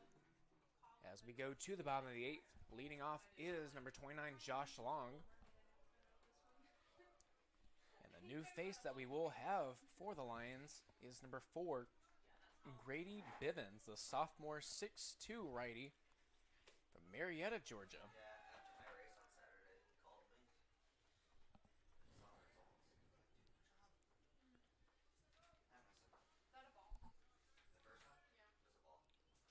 Ooh. That one's knocked. It might. And dies! Josh Long goes deep.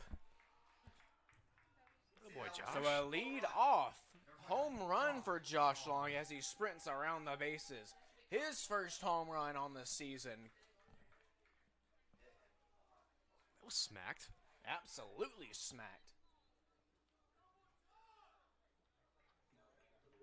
Trey putting him right into that wall pretty hard out there. Not sure Absolutely. There is no padding on that wall, I can promise you. So he just ran into straight fence right there. And even when there's padding, it doesn't always feel the best when you run into a wall. I know, definitely. I mean, and you look like you look at parks like Wrigley Field where it's all that nice ivy there, but behind all that ivy, it's brick wall. So it hurts running into that. Yeah. So Long, the first at bat he's got, he'll go deep and really.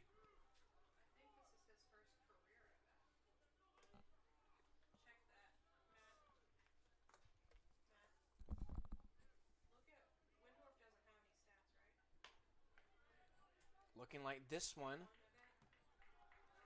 the new hitter that came and replaced Luke Staton, number 22, Colin Windorf, 5'11" freshman from Powdersville, South Carolina, Powdersville High School, making his first appearance this year.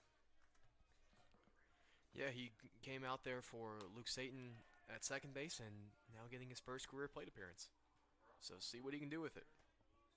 We cut back into this lead a little bit, 16-5 after that Josh Long homer. Just a little bit. And he'll walk on 4 pitches. So right now for him, technically still 0 at-bats. Technically still 0 at-bats, but on-base percentage is at 1,000. 1,000, let's go. Great job for him. We have a new team leader. New team leader in on-base percentage. Let's go. Colin Windorf.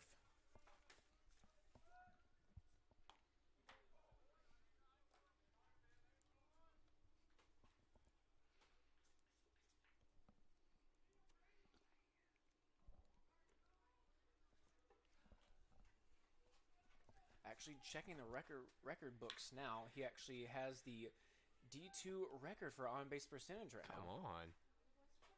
Look at Southern Wesleyan there at the top. That will be a fielder's choice.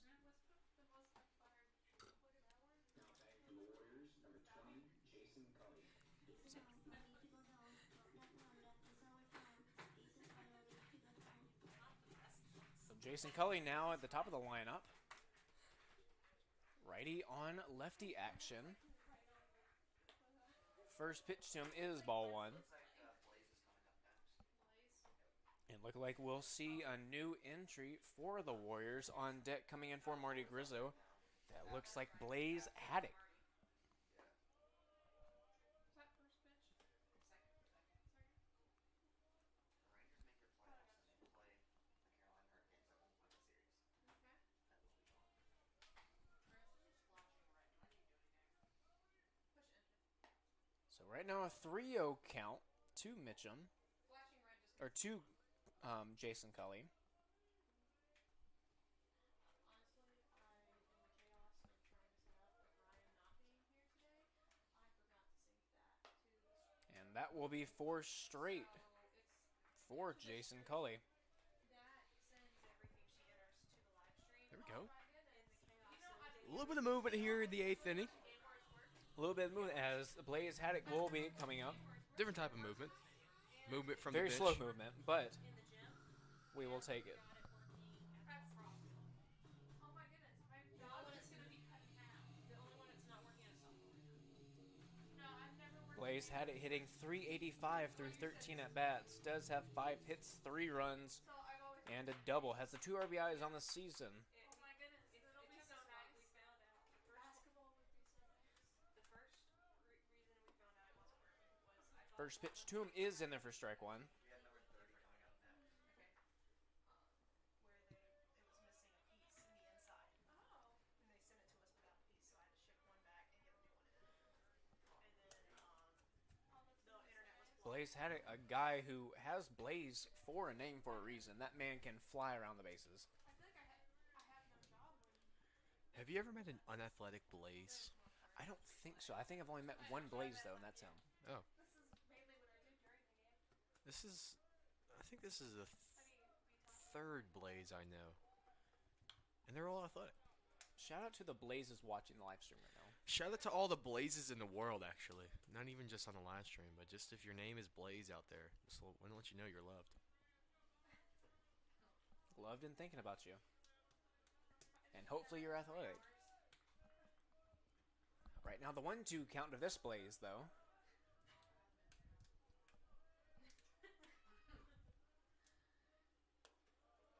And that one missing as well, evening it at 2-2. I don't know how they do it. Don't get works out for 3 hours. It's better with their story. Oh, I know.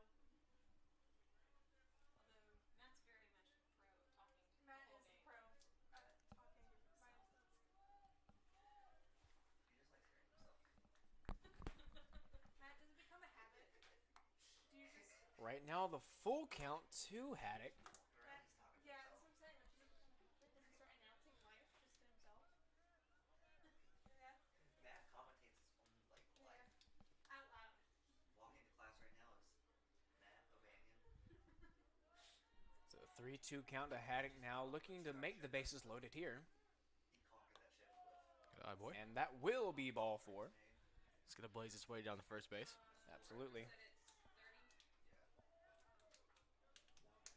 it's 30. Coleman Kelly now stepping in replacement of Cam Mitchum. Every time you take someone out to take. This is where. Look like we will have a meeting at the mound.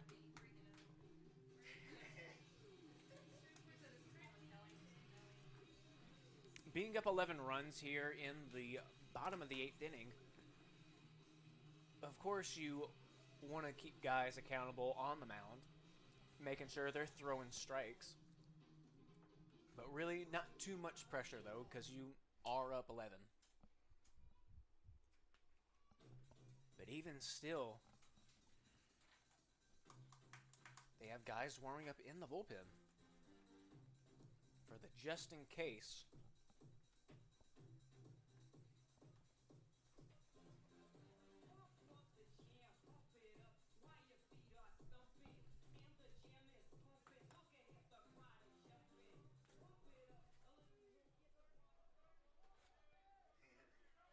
I would do that as a water.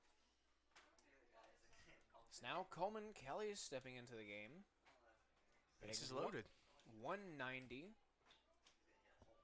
Only run in this game was from the absolute pimp job that Josh Long had. First pitch to Kelly is in there for strike one. You could see it.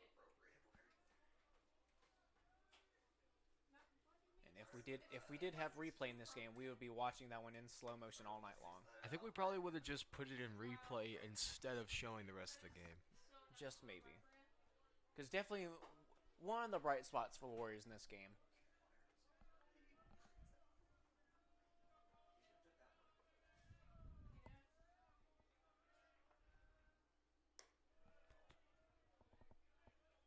One and two is the count to Kelly.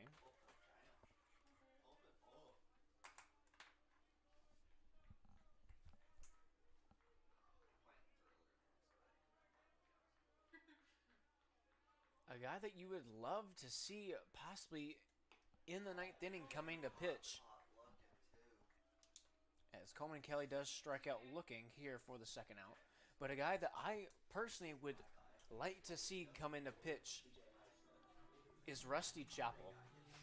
I would definitely love to see him come in and pitch. Has he pitched this season? He hasn't? Rusty. Oh. So 2 outs here with TJ Highsmith now stepping in. Had a single in his last at bat. Bases still loaded here, so all the opportunity in the world. As the first pitch to him is in there for ball one.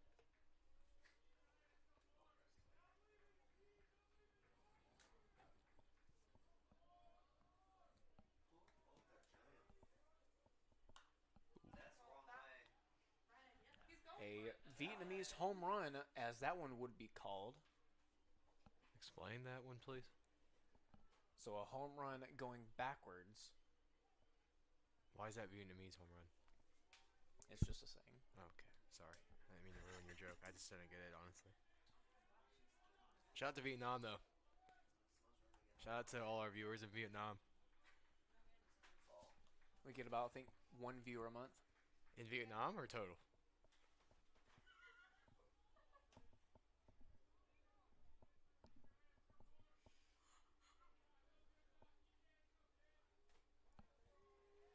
Two ones the count here with 2 outs to TJ Highsmith. Our way. As that one's popped up again.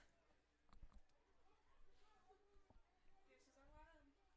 Deuces are wild here indeed.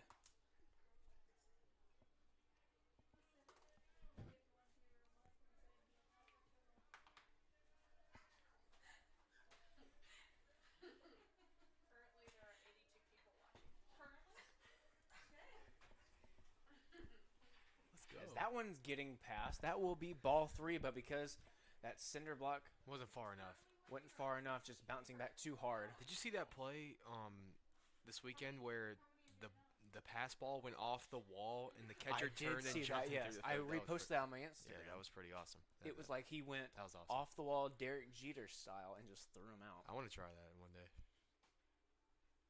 Got a question there. Wondering what's going on here.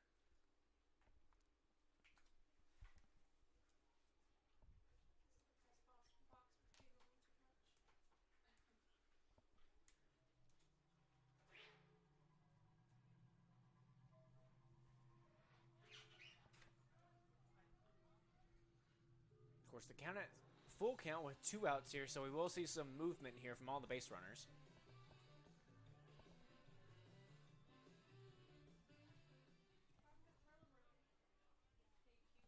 If TJ Highsmith does walk here, run will score and Clay Porter will come in. I was excited for it. And that one popped up. Does go foul, so everyone's still alive. Everyone's into the crowd. I'm sorry, I didn't know. Just a little souvenir. Any souvenirs that the fans get, we are happy to sign here up on the booth.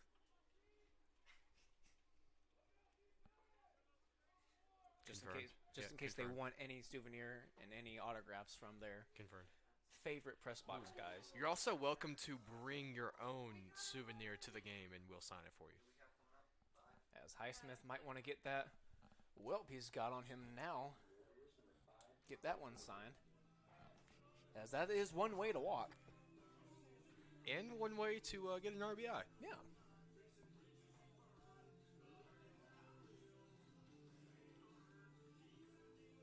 So now bases loaded again. Clay Porter now stepping in, still 2 outs.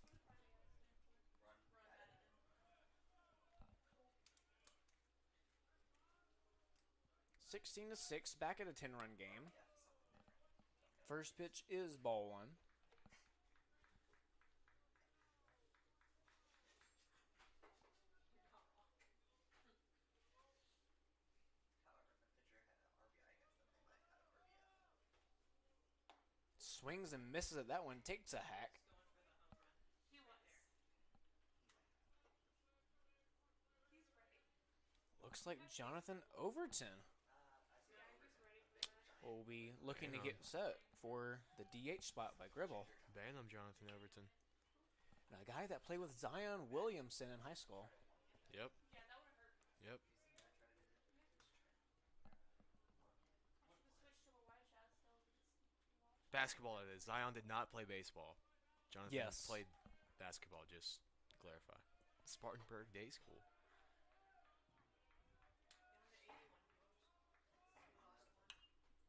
Tries to go opposite way with that one, but it just moves count to 1-2 here with 2 outs. Warriors showing a little bit of life here. Long did lead off and have the leadoff homer, and he'll be in the hole right behind Overton.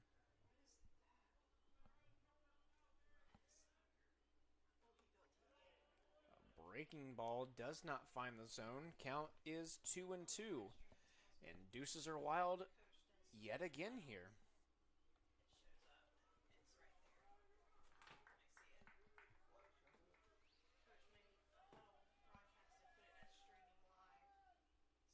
That one getting away. A run will score. And that'll be Jason Cully who comes across the plate. So now a full count here. Another chance for bases to be loaded for Jonathan Overton.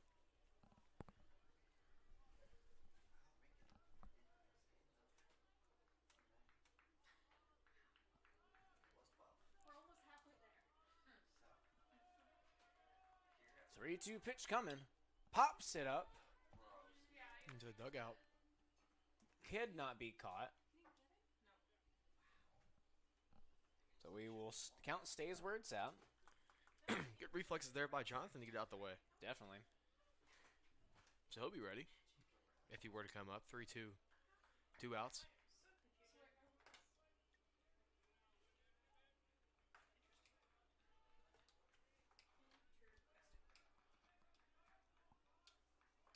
And Overton, also a guy from USC Union. Hey. That one hit down the line. Could not be. Glove. 2 runs will score.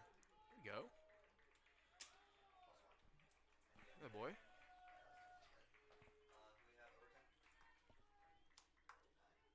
So great job by Porter getting the 2 RBIs on that one. And now this becomes a 7-score game.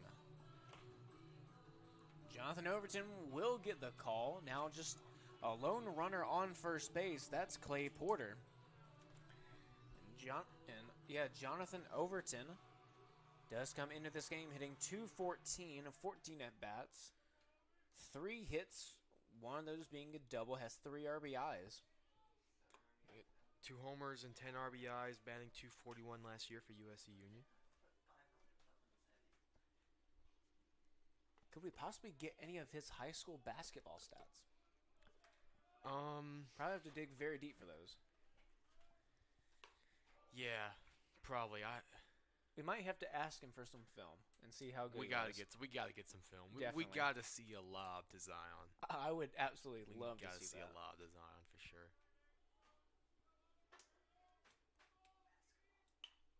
That one's popped up.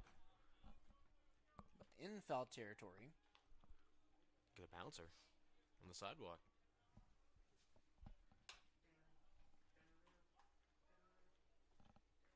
So 1-2 is the count to Overton. 2-2 now.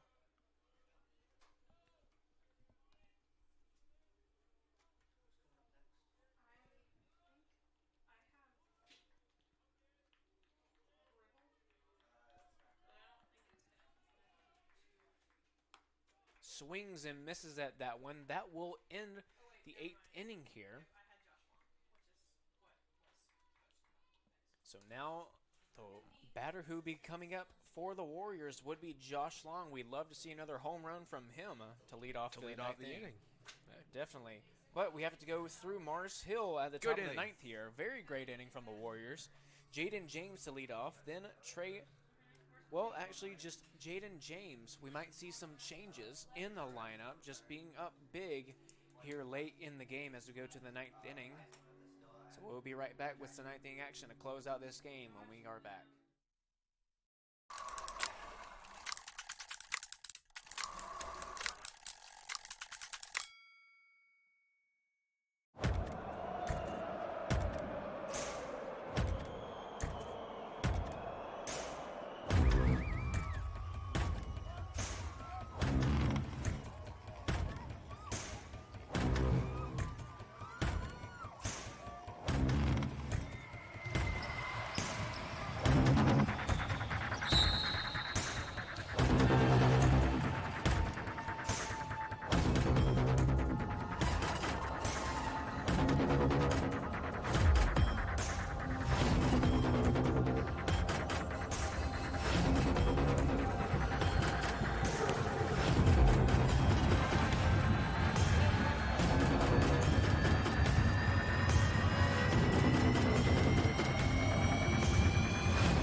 What if there's a place for you where thinking and doing go hand in hand with innovation, where professors are more like mentors and guides, where generosity is contagious and if you catch it, you just might change the world? This is it. Step into community, step into faith, step into life. Step into Southern Wesleyan University.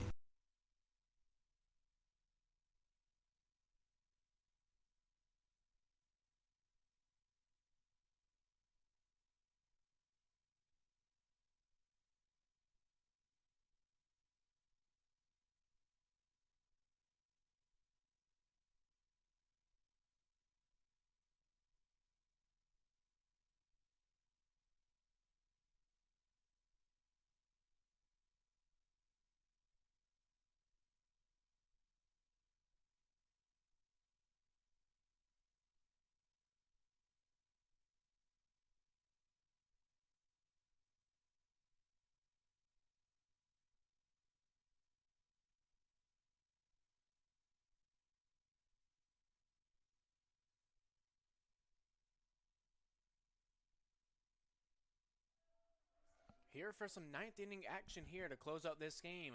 A new face for the Warriors on the mound, getting his first start here at Southern Wesleyan. That's Matthew Height.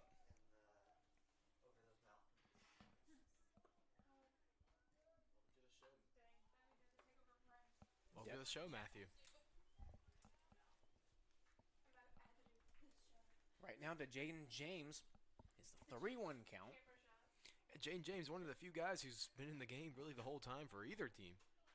Surviving a couple pinch hitters. And that one will be ball 4 to James.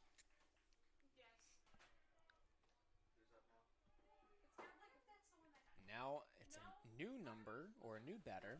That'll be number 14, Paul Martin, stepping in.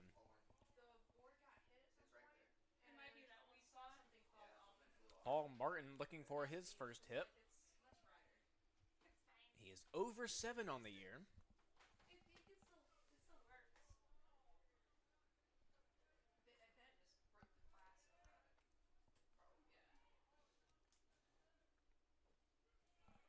Good block coming from Highsmith.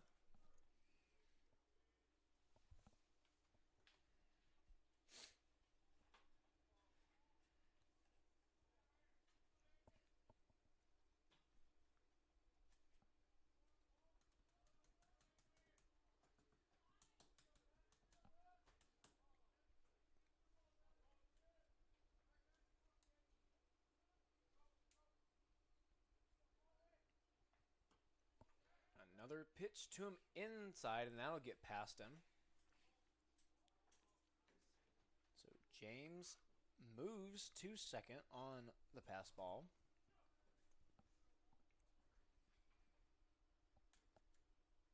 So 2-0 is the count to Martin.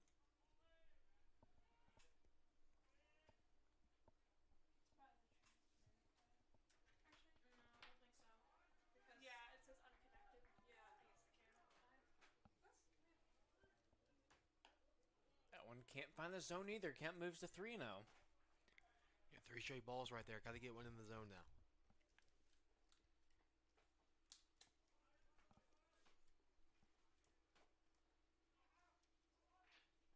Technically 6 straight balls coming from the last walk. Fair point. There's a strike, though. There is a strike, though. The 3-1 is the count.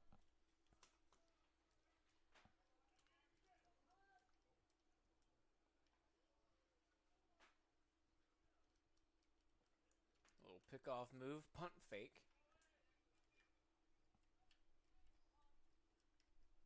If I was going to try to spike it to stop the clock and set for that 38-yard field goal, but we'll continue play. Swings and misses at that one, makes it a full count. It's a good looking pitch. Great looking pitch, had some zip on it.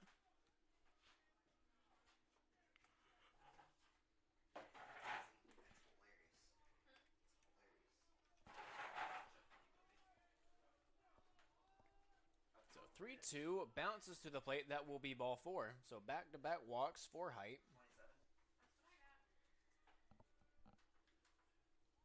So Anders will step back in, getting his second at bat. Walked his last one back in the 8th inning. Still no outs here for the Warriors. 2 runners on, first and second. And looking like we will have a new face. That's number 60 on deck.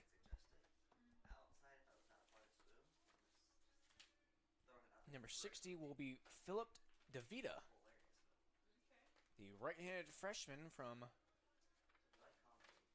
Opopka, Florida. That one can't find the zone either to Anders. 2-0 is the count.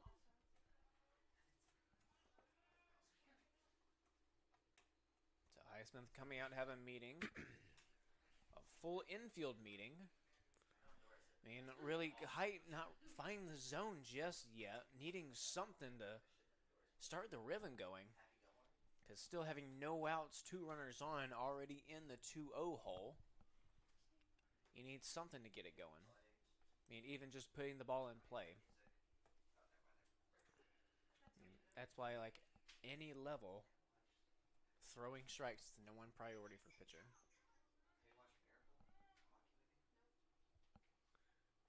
Make the batter get a hit.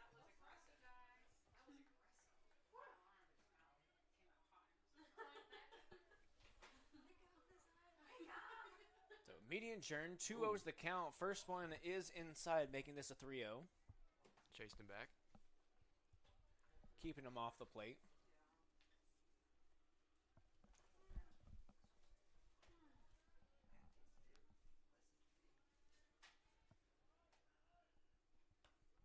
And that one will be ball 4. So 3 straight walks for Height.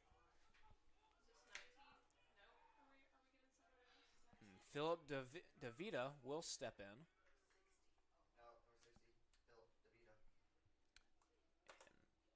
Coach Robinson coming out, looking like there might be a pitching change, and it looks like there will be.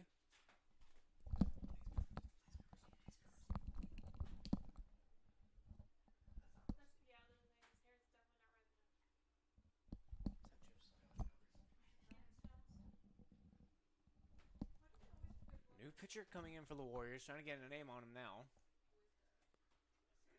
Is that Christian? Looks like Cassidy? Christian Cassidy. Maybe. He has his glove covering the name as he's running in. That's the delay here. Maybe we'll get a little 360. Get a 360. Give us a spin. Give us a spin. There he 27 is, is the number. 27. Christian Cassidy is the pitcher. Fun fact, I replaced him in post thing. You've replaced everyone. Everyone you pulled out. That she pulled out. That's so annoying. Christian Cassidy.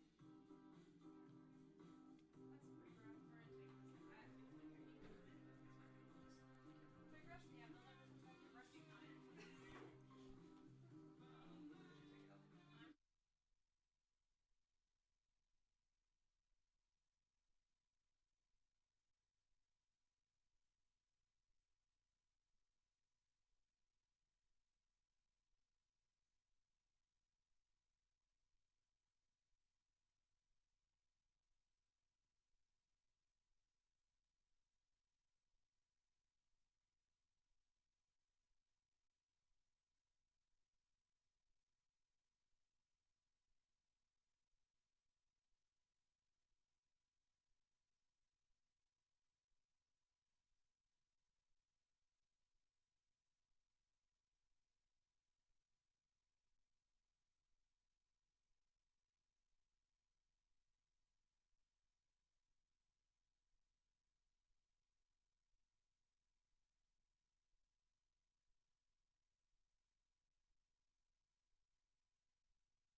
And getting ready here for bottom of the ninth inning action.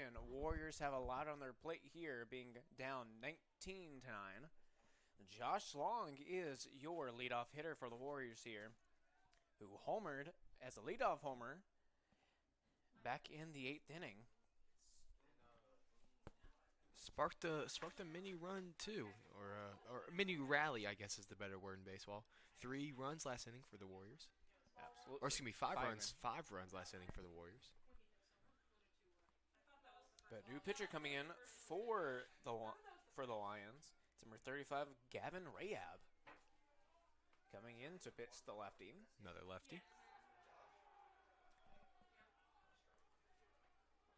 As now Josh Long has the 2-1 count. Counts in his favor, though. Windorf on deck. Warriors down to their last 3 outs here. A great breaking ball. Evens the count at 2-2.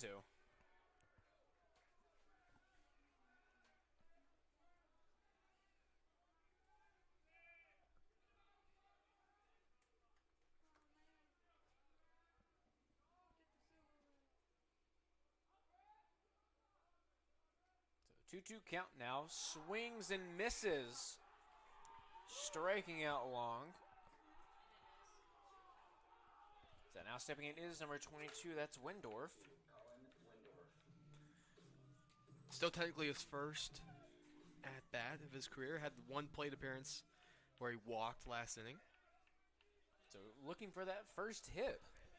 We'll have to get that right here. Maybe start a little rally. Warriors doing really anything they can get right now. For sure. Swings and misses at the first one. A big cut from him. That was a home run hack. Absolutely. I mean, can't blame him. A home run would help, but it's just 1 run. Needing a little bit more than that.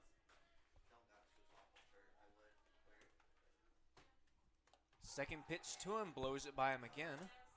So now in the 0-2 hole is Windorf.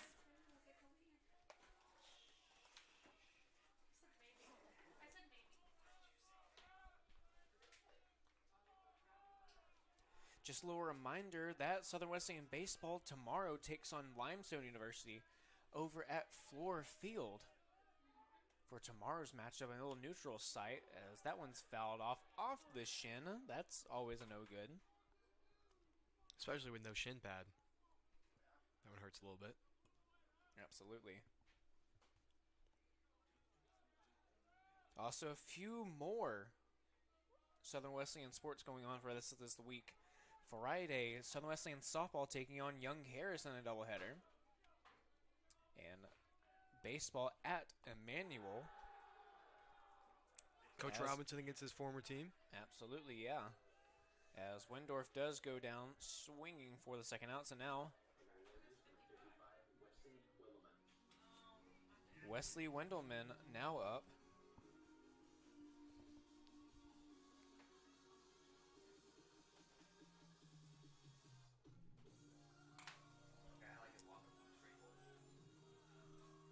And then on Saturday, softball and baseball and lacrosse going at it.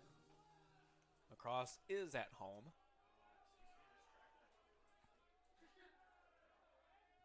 So just the softball, baseball, and lacrosse. Softball doubleheader at North Greenville, and Southern Wesleyan doubleheader for the series at Emmanuel.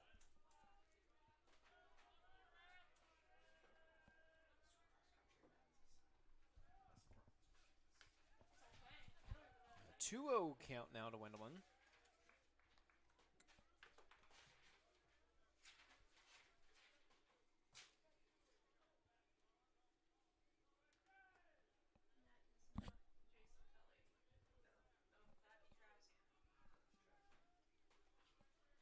Looking like Travis Hammond on deck. Will make his first appearance in a good while. Struggling at the plate just a little bit.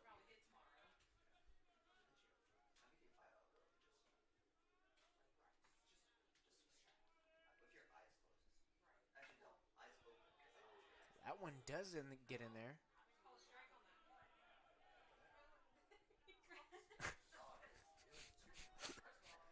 Oh boy. She's not impressed. That was fun. She's just. I thought it was 2-2. It's 3-1. It's 3-1. She called it wrong. Okay. Well, she called out. Oh man, a 3-0 count to Wendelman. Home plate umpire calls it strike. And he just takes that one down, tosses it to first base, and he's asking for this one. He's just got to make sure. So Wendelman just having some fun.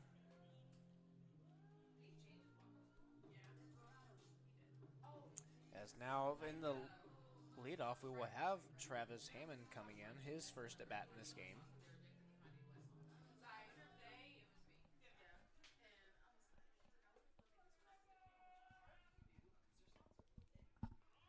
That one's a pass ball. Wendelman will get to second.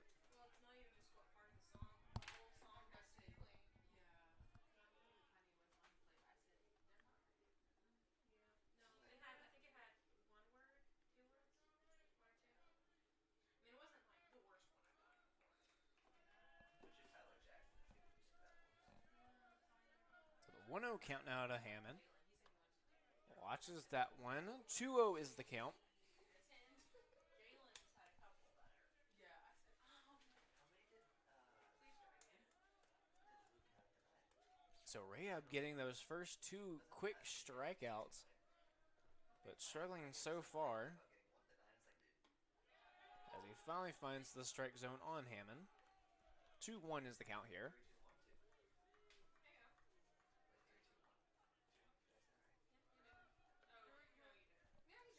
Blaze Haddock on deck if he gets the call. Good job. Just don't go over 4 hours for this case. Bounces that one as well. 3-1 is the count. I don't even care where they go. I promise you I don't. It's behind you. It's behind me. Hits the dirt, go golfing. Go golfing. That's not until next year.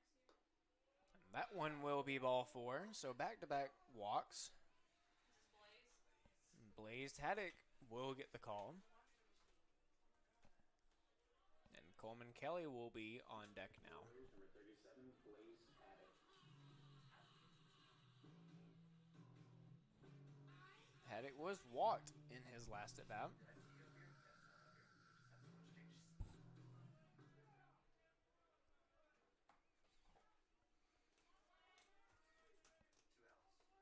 Still 2 outs, 2 runners on though. Breaking ball, first pitch is in there for strike 1.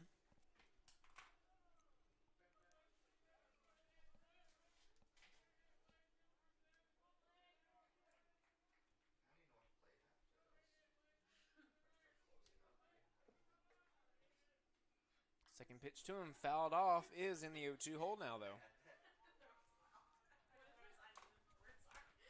Warriors down to their last strike here.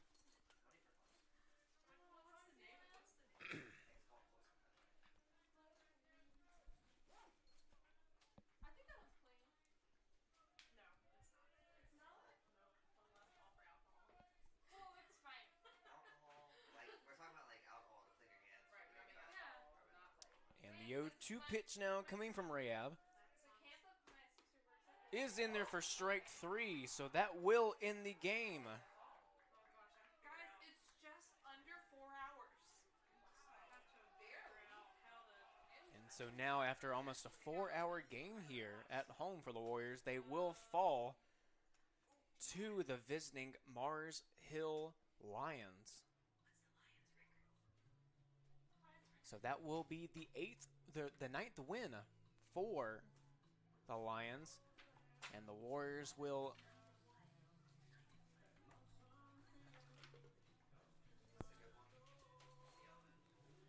Yeah, overall for the Warriors, not their best game for sure, but had a couple bright moments, most of all being that Josh Long homer. Absolutely.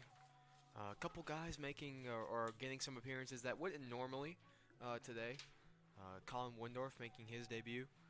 Was good for him to see him today, and then they'll be back in action tomorrow. Hopefully, get back on track with the wins tomorrow in Greenville. Absolutely, and we'll get a quick little look at the updated records. Mars Hill is now 9-14, and Southern Wesleyan now 5-18. So Warriors looking to start picking up some of the slack they have as they'll take on Limestone at a neutral location out in Greenville. But other than that, that'll be this game done in the books. Thank you for watching. I've been Matt O'Banion, and very happy that I've been joined by Andrew Baxley here in the press box at baseball, and hopefully see a little bit more of him. But other than that, good night, everyone.